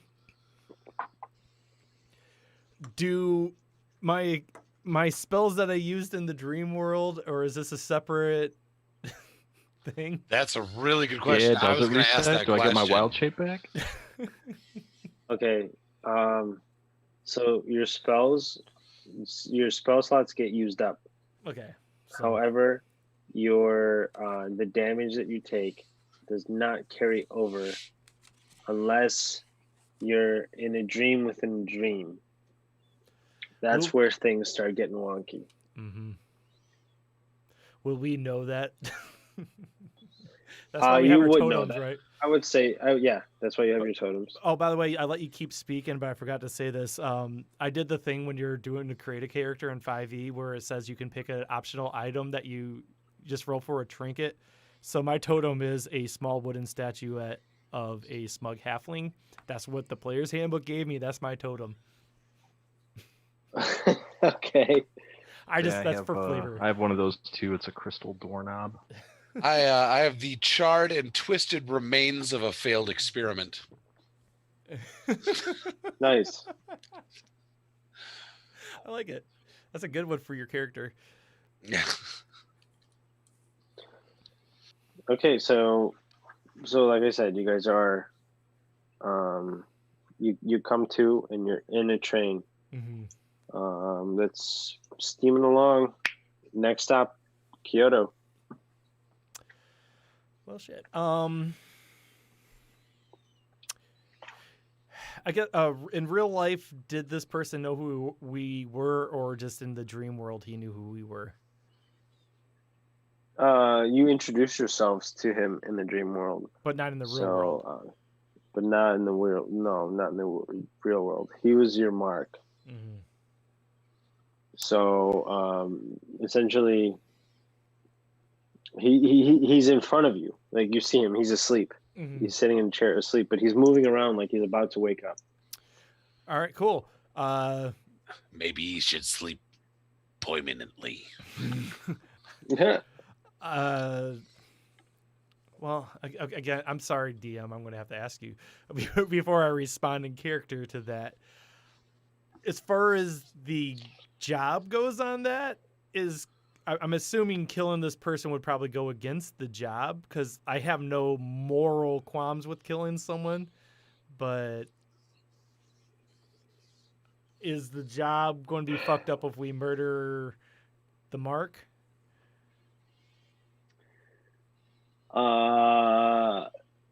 No, but yes. So let's not kill him. We'd know that. Meta, we know that not to kill this guy. Cool. So I should grab my 50 feet of rope and tie him up. I mean, I'm assuming we need to subdue him somehow, because if he wakes up and sees us, we can also just. He's still asleep, and you guys are all awake. I was gonna say, I mean, we went there to get the contents of the safe. But I'm assuming that the contents of the safe that we found were not what we were looking for. No. I think we were looking for information, and all we got was. And we got a dick butt. Yeah. It's a metaphor for 2020. All right, I would get you guys have 10 seconds to make a decision. I say we grab our shit and fucking leave the room. Yeah, that's probably not a bad idea. All right, yeah, let's bolt. I say the jig is up, and the jig is up, and I just take off. Take off. Okay, so you leave the train compartment. Yep. Okay. So you guys, can I get a stealth roll from all of you? Oh, we're doing the stealthy. I have a 16 on stealth. 13 for Grizz. That would be a 12 for me. Not the greatest. All right.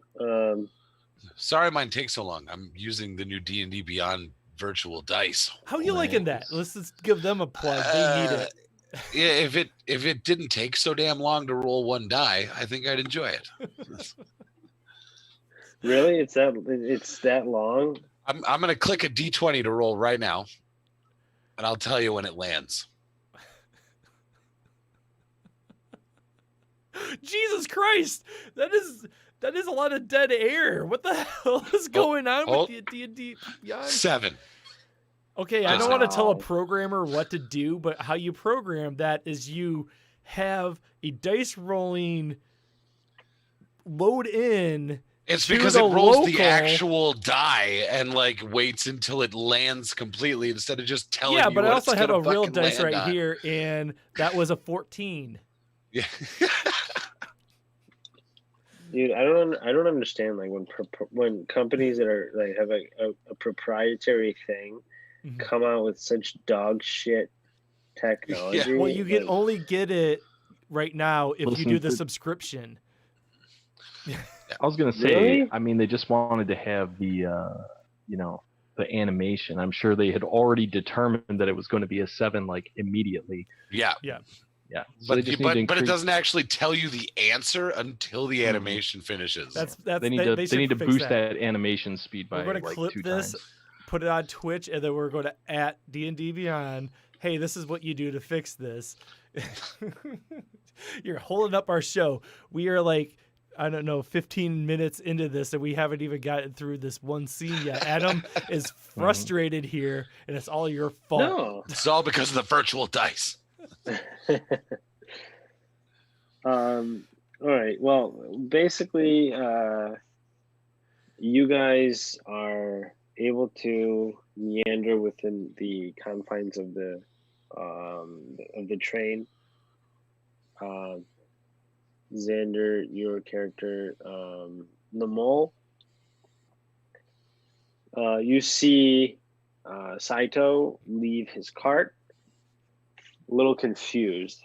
Like, you can tell that he just went through something interesting.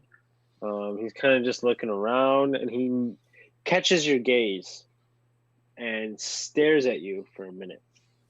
I just realized I should have done this immediately. I shapeshift into an elf.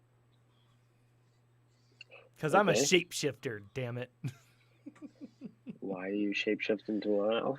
Because he might recognize me from whatever shape I was in the dream. I guess I never established what I look like in said dream. Oh, okay. You're covering your bases. Okay. I got you. But you rolled high enough where he doesn't notice you. But he does. He definitely does like a double take on you, Xander. I'm just reading newspaper. I'm fine. And continues walking. You guys arrive in Kyoto, and basically, you guys have to get back to Torque, which is where your guild is located. There's an airship port in the train station that you arrived in, not too far away. So what do you do? I turned to both of them. It's like, guys, I really misjudged this heist. I am sorry I took you guys out of retirement for this. I totally thought this was Ocean's 11.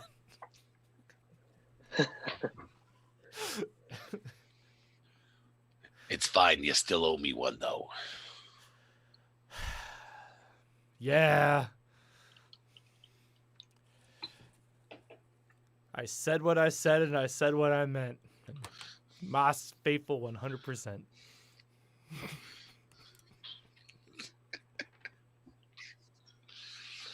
Oh. I don't know what you want us to be doing right now. We're going back to an airship. We're just I got my ticket. Well, I got my ticket. You guys basically I don't. I'm sneaking in.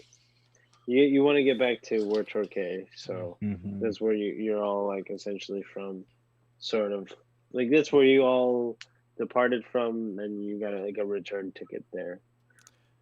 But it's all like it's lined up airships. Mm-hmm. Well, one for War Torque, please. So you approach the airship. Yeah. That you're scheduled to go on, and who's entering first? I guess I will. I think Moss would go first, yeah. And I'll be in the middle because I'm really small, so it's easier for people not to bump into me if I have big guys around me. I'm not like super tall, but yeah. You're fucking taller than I am. Yeah. Well, the last episode we had like two small people just hanging out behind the big guy the whole time. They're both like, stand behind one leg, stand behind the other leg. Oh yeah, behind Grognak. Yeah. Okay, so Cody, when you approach the cockpit of the airship, wait, am I flying this? No. Oh, no. okay. It's sorry, misunderstood. It's like you almost kind of like pass by the. Yeah, I guess we could do that in real life too. Yeah, you enter and it's right there off. So you guys go in. Cody, you open the door and you see Saito. He's sitting in the cockpit, and he's holding your architect, Nash, hostage. And he goes, "Come in here and beg for his life. Or let him go. Whatever you want." I guess I sit right down to him, down next to him, and I said, "Well, I'm guessing if you wanted to kill him, he'd already be dead. And the fact that you see through this disguise means you probably know more than you already should. So, what do you have to say?" So the airship takes off. They got on, right? Yeah, I'm sorry. Like I'm assuming all you guys follow. Unless Bill, you wanted to do something else, like fly as a bird behind him. No, I want to split the party where they're in Kyoto and I'm we're Torquay. No, sorry. Anyways, what does he say? I might have drank too many beers today. So he goes, "I have a proposition for you. I need Inception." Then he explains essentially what Inception is. And it's the task or the job of inserting an idea into another person and getting them to think that it's their own idea. You are tasked with convincing Maurice Fisher. Oh, actually, you know what? I'm sorry. Scratch that. I'm a little drunk too. It starts out with your initial meeting with him was an audition, which you failed, but not spectacularly. You did better than most have. The employer that he works for needs you to break up another company that is their competitor. And it's run by a dragon called Maurice Fisher. Now, Maurice Fisher's son is a dragon born, and he's due to inherit his father's company because Maurice the dragon is dying. He's sick and dying. Now, he's giving you the option to do this job or being exposed and risking cobalt artificers hunting down and killing you guys. So those are your two options. Well, me personally, I don't like death. I've never tried it. Just an old friend.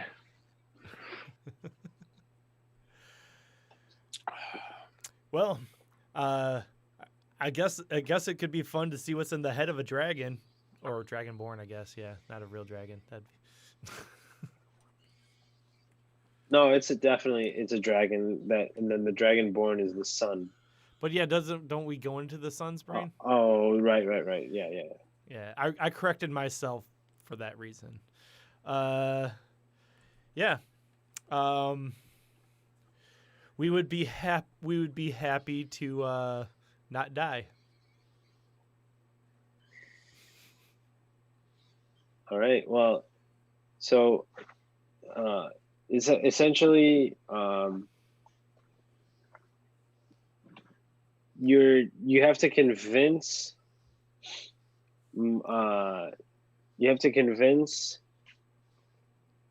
what's his name, motherfucker, Robert Fisher, to break up his father's company. Now his father's company is the #1 seller of Fey Dust in this world. Fey Dust has recently been legalized. Oh, wait, they did? That's canon now? That's canon. I was not aware of this one, but that's interesting. All right. Cool. So was that Saito's was that in response to Predator 2? Yeah, of course. Just trying to get rid of the Scorpio gang for good? Exactly. Scorpio gang's legit now. That's actually who's hiring us. Oh shit. Do we have a name for the company? Could it be the Scorpio Corp? I mean, maybe more will be revealed. More will be revealed. I like Saito's Corporation. I like Xander had a good one. It's S Scorpio. Corpio. Yeah, the S is Saito, and then Corpio. Corp. There you go. S Scorpio. I don't know. Maybe not. Okay. That's the website too. scorp.io. There you go. So you guys have heard of Inception before, but hold on, I gotta go buy that domain. We've heard of Inception, but we don't necessarily. We never tried it. Yeah, you've never actually done it, and you feel that you could do it. It's something that has always enticed you. You've just never had the opportunity to. I'm mostly talking to Cody's character because he's like the head honcho of the group. But basically, you realize that you can't do this with just the three of you. You need to get a better architect and an alchemist that will help you sedate Robert enough to go multiple dream levels in the Sea of Dreams, which has never been done before. So your character, Cody, knows that, all right, you got to get these two people. So you have the option to go find a new architect or find the alchemist. I mean, we need to get both, right? You need to get both, but you can only get one at a time. So you choose. Let's get Ellen Page because she's going to just make this thing a whole lot more fun. I have a question. Is the alchemist a specific person? Because I am proficient in alchemy and tools and supplies and all that good stuff. He also was an architect, kind of. Yeah. And I also have proficiency of an herbalism kit, so I think I want to make some shit. All right, no. Best party ever. This is someone that produces a specific type of dream potion that you are not. This is like their life's work type of thing that they keep off the books. They keep off the record. You just know about it because your line of work requires you to be on the top of the forefront of technology. All right, let's go get Ellen Page. I mean, the architect first. Mm-hmm. You think she's into short dudes? No, actually, she's a lesbian in real life, but What? I mean, I just have to add 2 letters and I can change gender. Oh, there you go. I'm keeping the voice, though. Okay. So you guys choose to go find the architect first. Yep. I just realized that voice is kind of a lot like, was it Dr. Girlfriend on Venture Brothers? Yeah. That's what I was going for, a cross between Dr. Girlfriend and Gazlo from Warcraft. Nice. Okay, so you guys take a train or a plane, whatever you want. I mean, we don't have an acronym for a plane yet. Airship. I guess it's just an airship. Because Snakes on the Airship has been talked about since the first episode. We just haven't got to it yet. Okay. So you take an airship to the Isle of Britannia. You're in London, essentially. Going London. You sound like girl from London. And you basically, you know that she goes to a university in London. And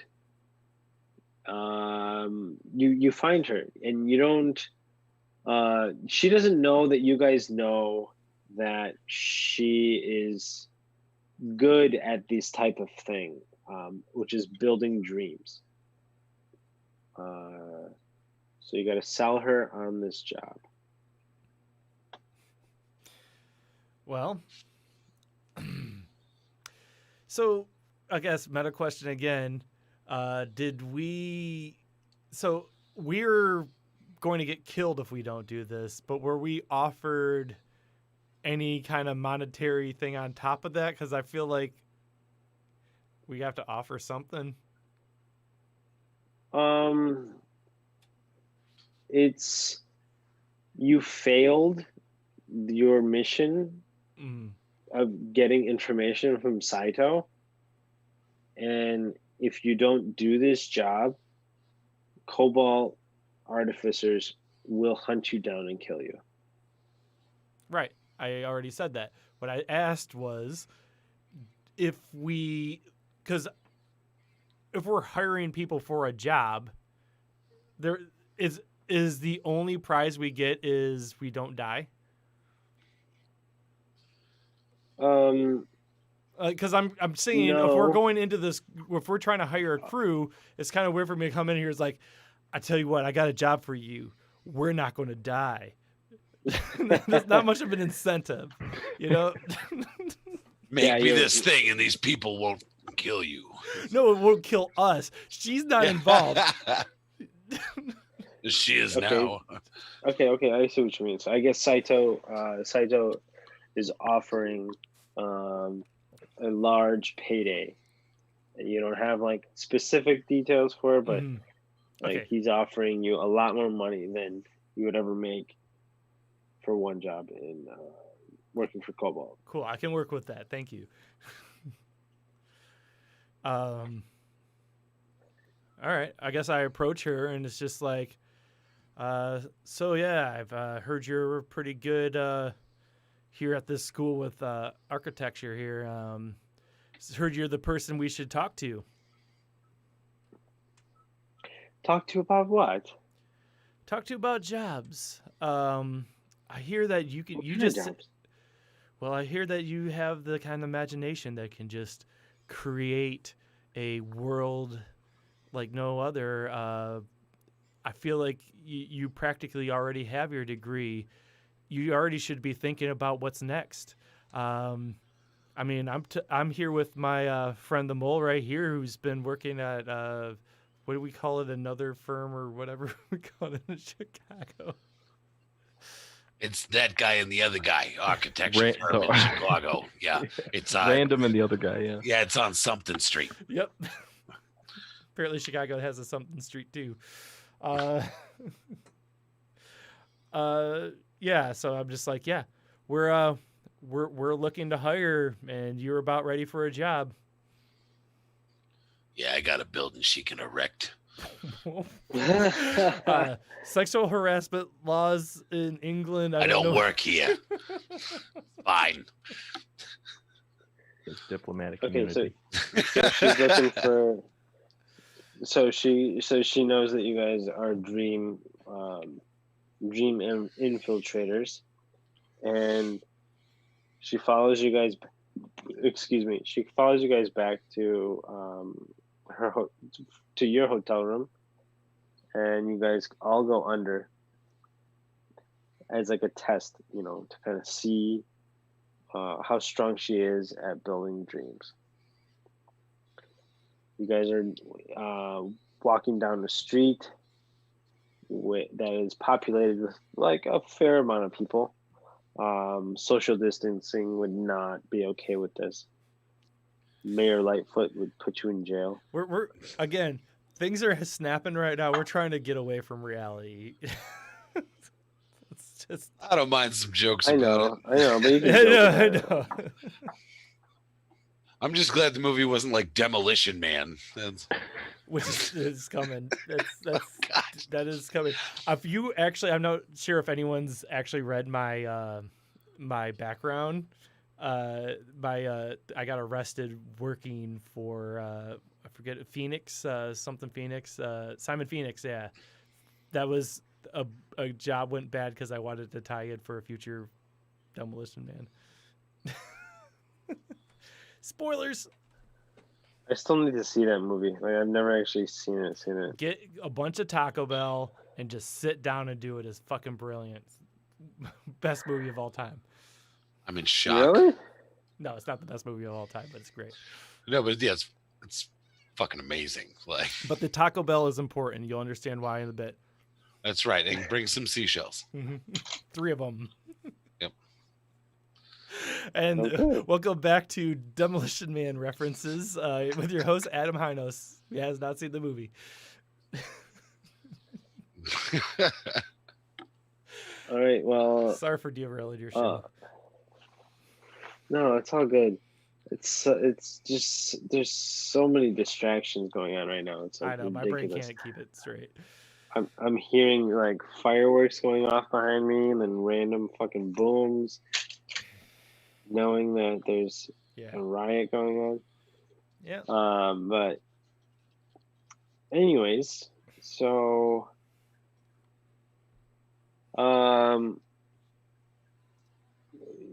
so you guys are kind of gonna show her the ropes of the dream world. So you're all inside of the dream world. Anything you can imagine is real within reason. Right. So if you want to like imagine you're holding like a big sword, it's possible. If you want to imagine that you're half a horse or a centaur or something, like you're able to do all of these things. Great. So my changeling's abilities are just by default. All right, no, it's all good. So is it the same thing where, if I remember the movie right now, when he's talking to her, he's explaining that like, but you got to do stuff right, because if you're not, like, the people will start looking at you weird, and it's the brain defending itself against itself. Yep, exactly. I say that to her. You tell her like not to imagine stuff that she already knows. Yeah, and just don't overdo it, or else we'll be caught, and then we will be outceptioned.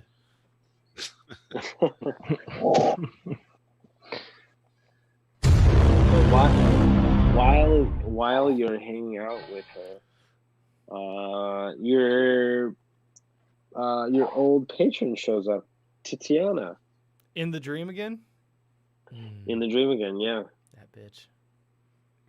And she goes, "Hey, what's going on, Mas? Long time no see." It's like, can't you see I'm busy? Busy with what?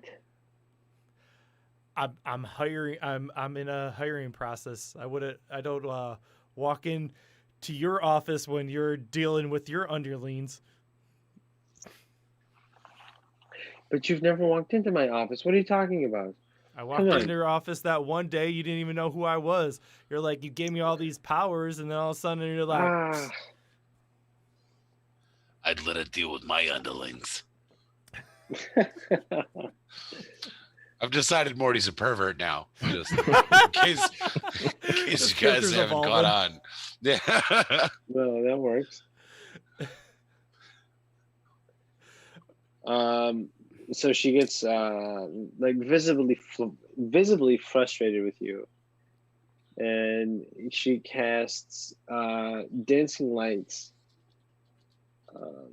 which is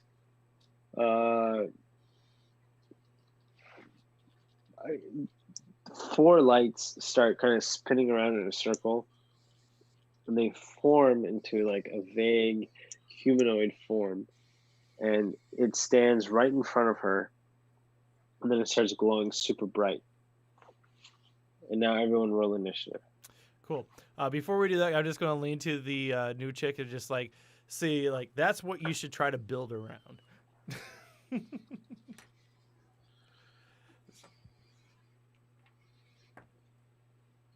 Not bad. Do you want me to yell out yet or no? Yeah, everybody roll it. I have 18. I also had an 18. Oh, still waiting. Hey, your alpha dice out. On the next break, I'm bringing my fucking dice upstairs. Wow, I also rolled an 18. What's your guys' dex like? Mine's a 12, so +1. Yeah, mine's 14 plus 2. I have a 16, so I guess I'm first. Okay. Well, except for I don't know what she rolled. She's last. Okay. All right, so we got some dancing lights here. What is that, or? They coalesce into like a humanoid form. Cool. I just. But it's just like bright. I go like Eldritch Blast and like it's like, hey, bright lights, have some darkness. And wow. Oh, snap. Yeah, that was a lot of badass talk for 11. Well, you hit the. Oh, really? The light shadow thing. Real quick, DM. Did we have the benefit of a long rest on our transatlantic airship voyage? You weren't technically on a trans. Oh, after. Kyoto to Wertorque. Yes. Yeah. Okay. Sweet. Nice. Anyways, I'm sorry. Let him. It was a 12 damage. Oh damn. Okay. So the illusion pops and disappears, and you see Tatiana standing there dumbfounded, and still she's like, why are you doing this? Can we just talk, please? Can we just talk about this? I want you back. I'd like to train my crossbow on her. All right, go ahead. Not gonna fire. I'm just holding it out because, like, now she's fucking with us at this point. Yeah. It's like, we can talk. I don't know about these guys. So if you can't tell, we're kind of busy right now. Why don't you tell? We can talk later. Listen, Toots, I know you got, maybe some relationship issues with my guy here. Okay, but now ain't the time. Okay. And she goes and casts polymorph on you. On who? On Morty. All right. What's the DC to resist that? So out of curiosity, just because we were in initiative, did we come out of initiative then? Because he did have a crossbow on there, and technically he was before her in initiative, and I do not have my rules lawyering drop right now because Ableton. Yeah, I forgot to take the rules lawyer feat. So. So you had an attack prepared? Well, I had the crossbow trained on her, and it is my artificer infused crossbow, so I don't have to load it. It's always loaded. That's her secret. So how does that work then? What do you mean? No, you made us roll initiative. One person went, and then she cast something.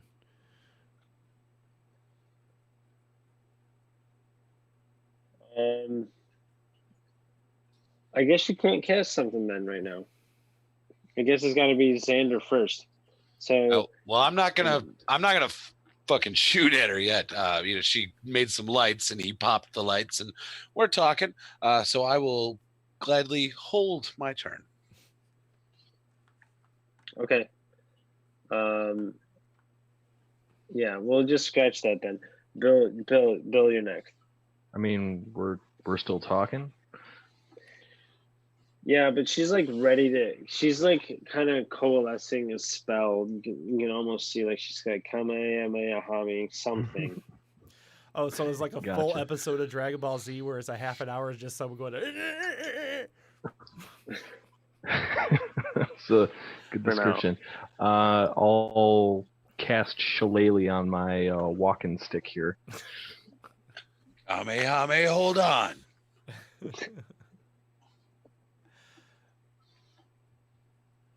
And then, what is Shillelagh? It's a cantrip. It makes my any weapon made out of wood into a magical weapon, which boosts the damage, and I can use my spellcasting modifier for the attack bonus and the damage. He would have known if you said the spell name right. You know, Shillelagh. There you go.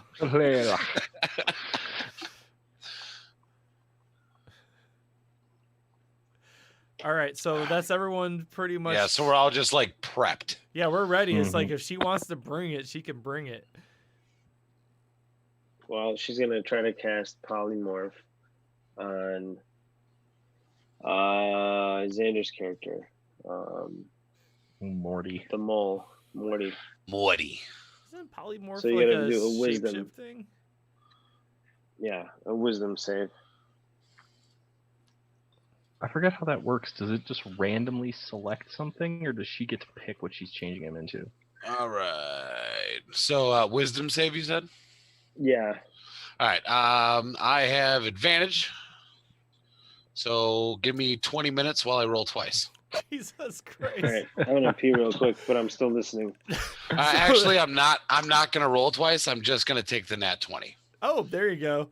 Oh, wait, I got this now. I can't go to the burn here. 20? Man, I really gotta get Ableton back. Well, yeah, I've got advantage on all magic saves because #no. Okay, well, she tries to cast it, and the spell whiffs. Yeah, she fizzles. Yeah, obviously. Cody, you're next. I'm gonna hold my hand up and just like, bitch, are we doing this right now? And I'm going to give her a chance to answer. Otherwise, she's getting Eldritch Blast right to the face.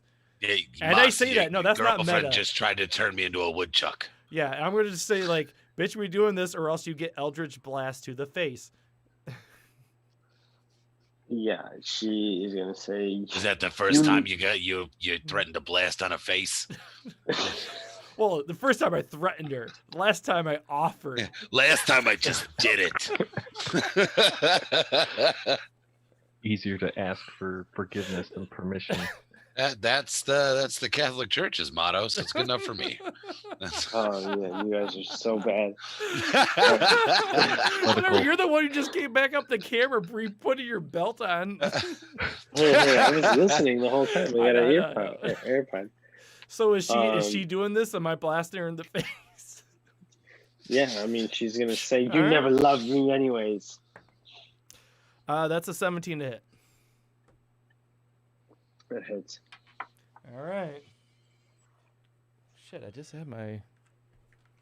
There I go. Man, almost as slow as D&D Beyond. 9 damage. Okay. Next up is Alaric. Bill. No, I go last. It's Morty. Oh, I'm sorry. All right. I'm going to go ahead and fire that crossbow because she just tried to turn me into a marmot.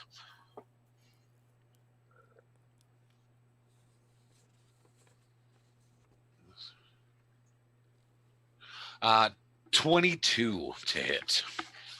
You hit. You hit hard. All right.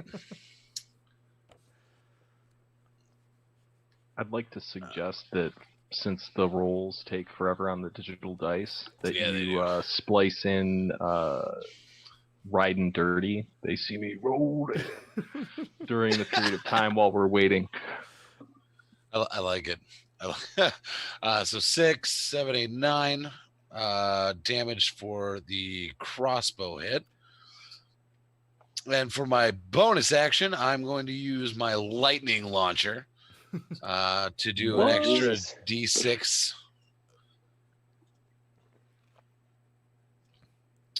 Takes that long for a D6? Come on, guys. Yeah. D&D Beyond never is going to be a D6 sponsor plus now. 4, so that's another 8 damage. Well, shit, dude. So you fuck her up enough where she just yells at a shriek and goes, "Fuck you, Mas! I never loved you anyway." And bye, Felicia. Fizzles. He loves me more.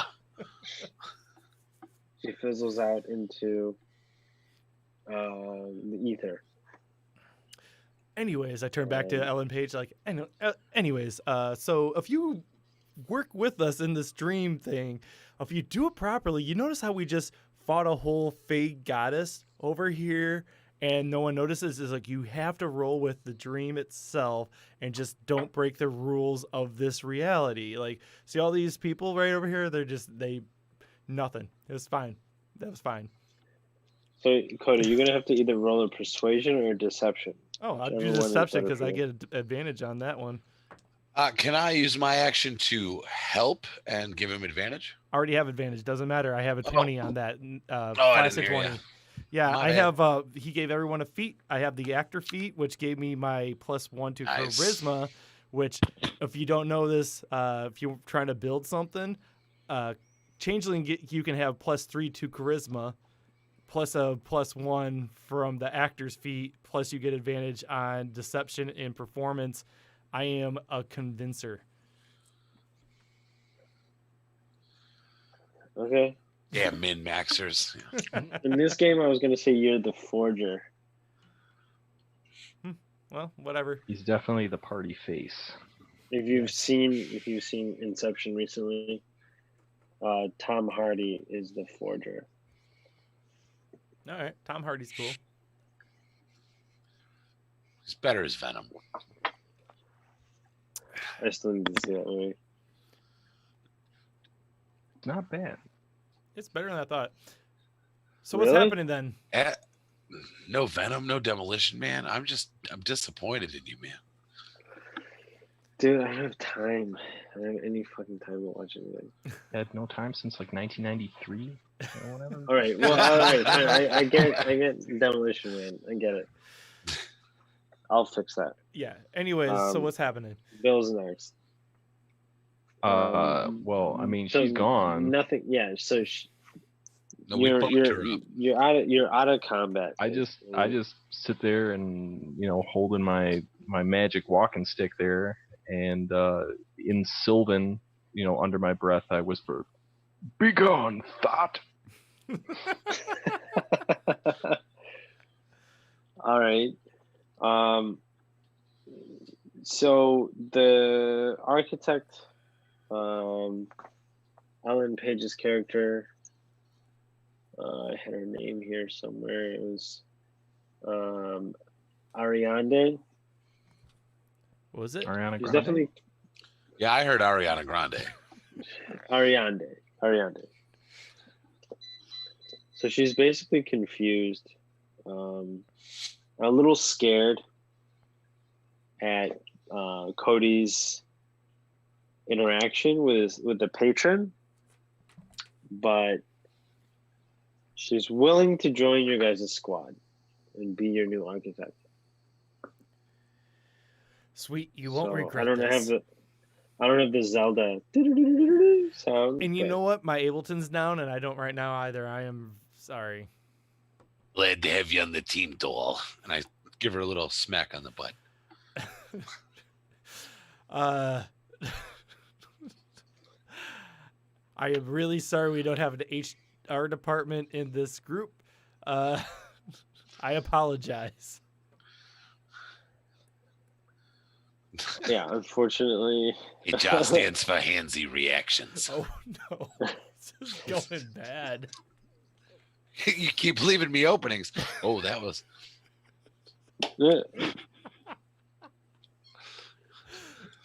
Okay, last beer, I promise. Anyways, Adam. So now you guys have I have a new architect, and your next mission is basically you got to get this alchemist, and this alchemist is the guy that is going to be able to put your next target under long enough for you to be able to accomplish its inception. Gotta buy some drugs. Okay. Now you guys are able to, if you want, like within reason, purchase some supplies. You're in a major city, where Torquay. Oh no, I'm sorry. You're in. We were in London. Isle of Britain. Yeah, you're in London. So you're able to, if you need to like buy anything, upgrade anything. I purchased all my stuff before game. Right, but I'm saying if there's anything that you guys could have thought of. I'm proficient in firearms. Can I buy a gun? If you want to, like there are guns in this game. It's just they haven't been fired yet. So wait, you're telling me that I could be the first one to fire a gun in your guys' whole universe? No, I think someone in okay. Die Hard had that, but that's not out yet. Also, I mean, I don't know how how close we're trying to mimic real life, but it'd be kind of tough to buy a gun in England. I know. Okay, I'll just steal it then. All right, I'll help. I put it in my backstory. Pretty much, I will. What's it say? Is the you get a chance? My ideals is I steal because of the challenge. The art of the crime is greater than the reward. So if it's just like, oh, we're doing a mini heist within the heist, let's do this. Okay, yeah, let's go get me a sniper rifle or something. I'll just sit on the building across the street and provide cover. A sniper rifle? We haven't established that. That's why I looked at you like, oh, do you got this stuff at hand? I mean, knowing how D&D distances go, I mean, we're never really more than, a couple 100 feet away from the target. So this is where the changes is. Oh, what's that old movie from the early 90s with Tom Berenger where it's like Sniper? We got to do that one.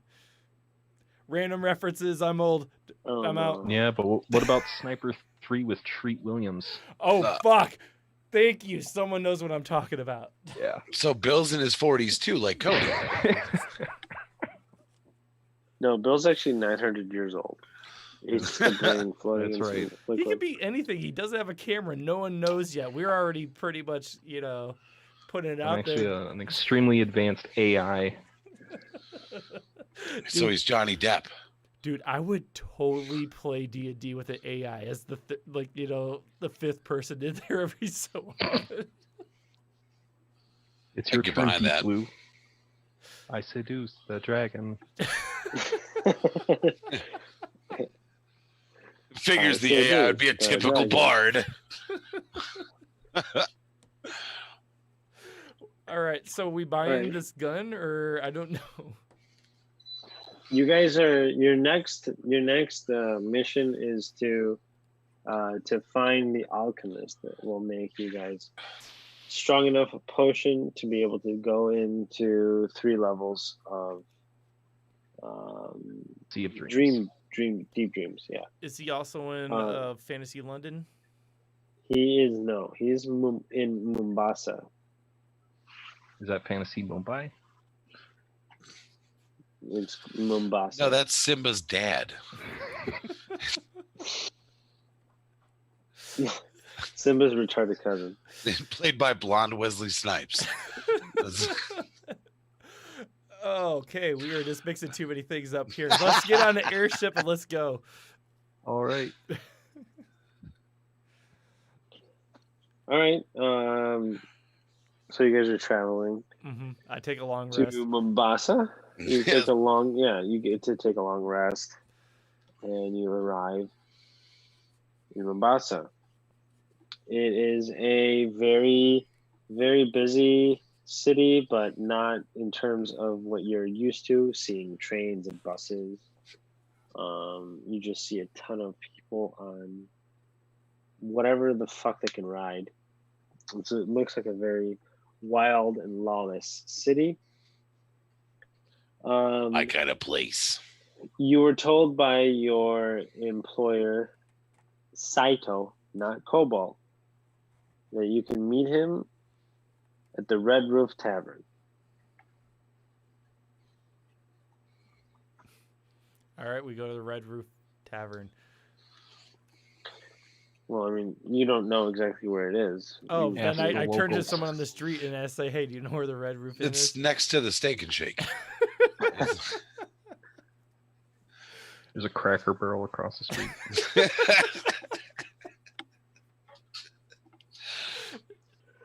And a Taco Bell. Can't commercialize my game like this. I'm sorry. Hey, but we're trying to get that sponsor money, bro. Yeah. We all want a mattress just as much as the next guy. Or Reboots of Dragons. We'll leave the light on for you. Hashtag ad revenue. All right, so I mean, I guess you guys find a ready place to live in, but don't expect it to last long as like a hideout, because you guys did it in a very copy way.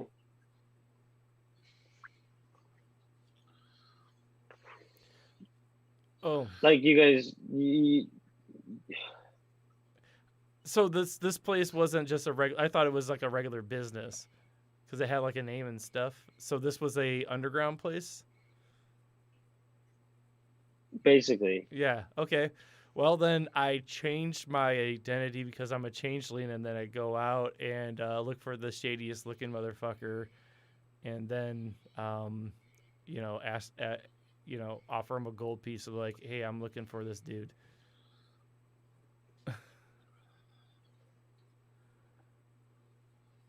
Roll for it. Cool. Deception.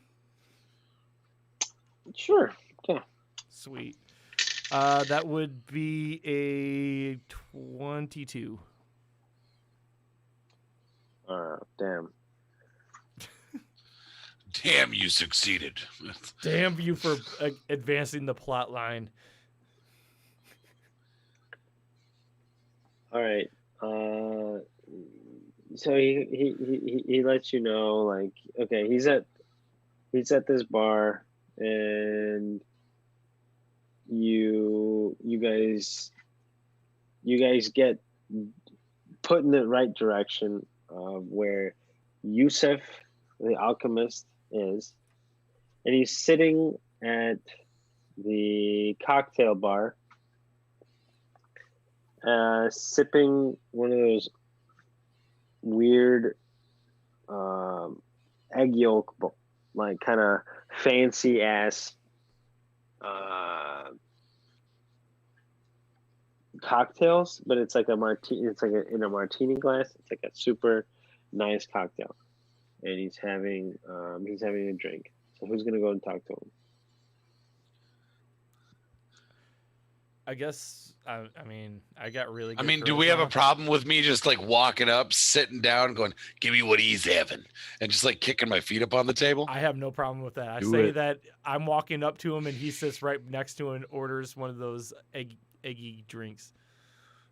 And then I pinch the waitress's ass as she walks away. Oh, Is man, Faydust legalized I'm in a sexual Mombasa? predator now. Okay, I have devolved. So you're being like that, like loud, like open. And Adam, I mean, not necessarily loud, but just like normal. Bill asked if like Faydust was legal in Mumbai. Kicking your legs up on the table is a little. When I mean loud, it's like you're loud, obnoxious, obvious. Yeah, well, I mean, it's not like my legs are across the table. I'm a gnome, so it's just like the ends of my feet. It's like a child. It's not something. Like if a It's child not something did it. you normally do, though. Like at a bar. At a bar, You know what I probably. Okay. If it was like a fancy dinner soiree, then probably not.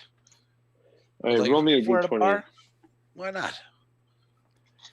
When bars reopen, the first thing I'm doing is kicking my feet up on the table. Yo, DM. Yeah. Is Fey Dust legal in Mombasa? It is. Cool. Oh, nat 20, baby. All right. Well, since you're so short and little, nobody really notices you kicking your feet up on the table. And throughout the conversation, you just keep them up there. And it's not an issue for anybody. For some reason, you get away with it. Might be a size difference, but 'Cause I'm so suave. sure. It's because nobody wants to punch the little guy. Oh yeah, there you go. Theoretically, we'll see. All right. All right. So you guys are now in a conversation with the alchemist. Cool. I walk up to him. I'm like, I heard you can help me with my insomnia. Insomnia, eh? Mm-hmm. What exactly kind of insomnia are you dealing with? Sorry, I hit that too early. The kind of insomnia. I thought it was perfect. Mm-hmm. The kind of insomnia that can change a reality. All right, I need a perception roll from the first person that gives me a number. Everybody roll. Fucking I have me. It's a 19. Oh, well, we both rolled 19s. 19. I had a plus something. But all right, you guys notice two guys in the background kind of like moving around a bit, like staring at you guys, and they start moving towards your table, but they're not like moving super fast. I got a 21. All right, just thought I'd throw it in there. Oh well, man, you forgot to speak for some reason. It's because of that egg martini. I'm fucked up now because I'm so small. Because you're so small. Yeah, exactly. They put some like fucking Everclear in there, and you didn't realize. I am actually talking. I'm just like talking to the lady in the next booth's shoes. I feel like this episode is going to be hashtag D&D Beyond, hashtag slow roll. All right, so you guys notice, you notice two guys starting to kind of mosey their way up to you, and they just keep looking like at you guys and then like away. Mm-hmm. So it's kind of one of those like weird like bar interactions. You know what I mean? Mm-hmm. Cool. I stare right at the one who's like not looking at me, and I put a gold coin on there, and it's like another eggy drink. Okay. Bartender starts making you up a drink while looking at the guy that just dead set staring at you. And that's it. What do you do next? Is there anybody in the bar who looks obviously like they're under the influence of Fey Dust? No, not Fey Dust, but definitely alcohol. That doesn't help my plan then. Womp womp. Well, I guess I'm still gonna just be staring that down, but talking to this guy is just like, are these friends of yours?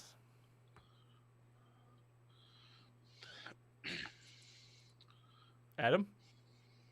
I'm talking to your guy. Oh, you're talking to my guy. Oh, I'm sorry. And the PC. I'm like, are these guys with you? To him. Guys, give me 30 seconds. Keep going. I'll be right back. Oh no, those are not with me. All right, cool. And then I would recommend we leave right now. I say like there's like I would recommend it to meet us at the fountain 2 blocks down, and I touch him on the shoulder and make him invisible. And then I turn towards the other 2 and just do one of those like that cracks like. Mm-hmm. For the listener on the podcast later, I did a stare at the camera. Okay. I cast Shillelagh on my stick.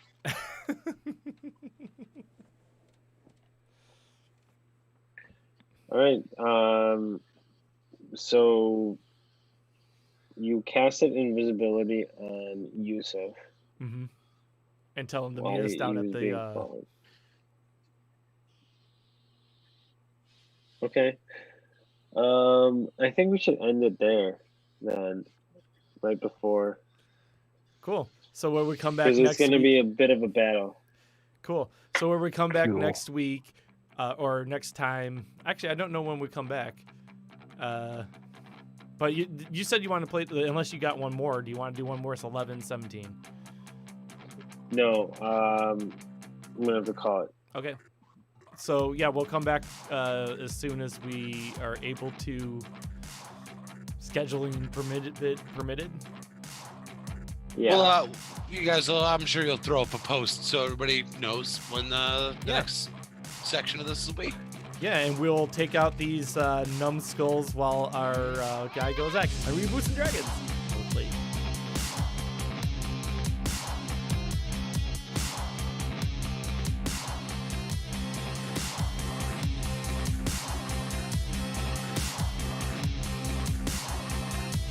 Thanks for watching number 1. Reboots and Dragons, a Something Street Studios production.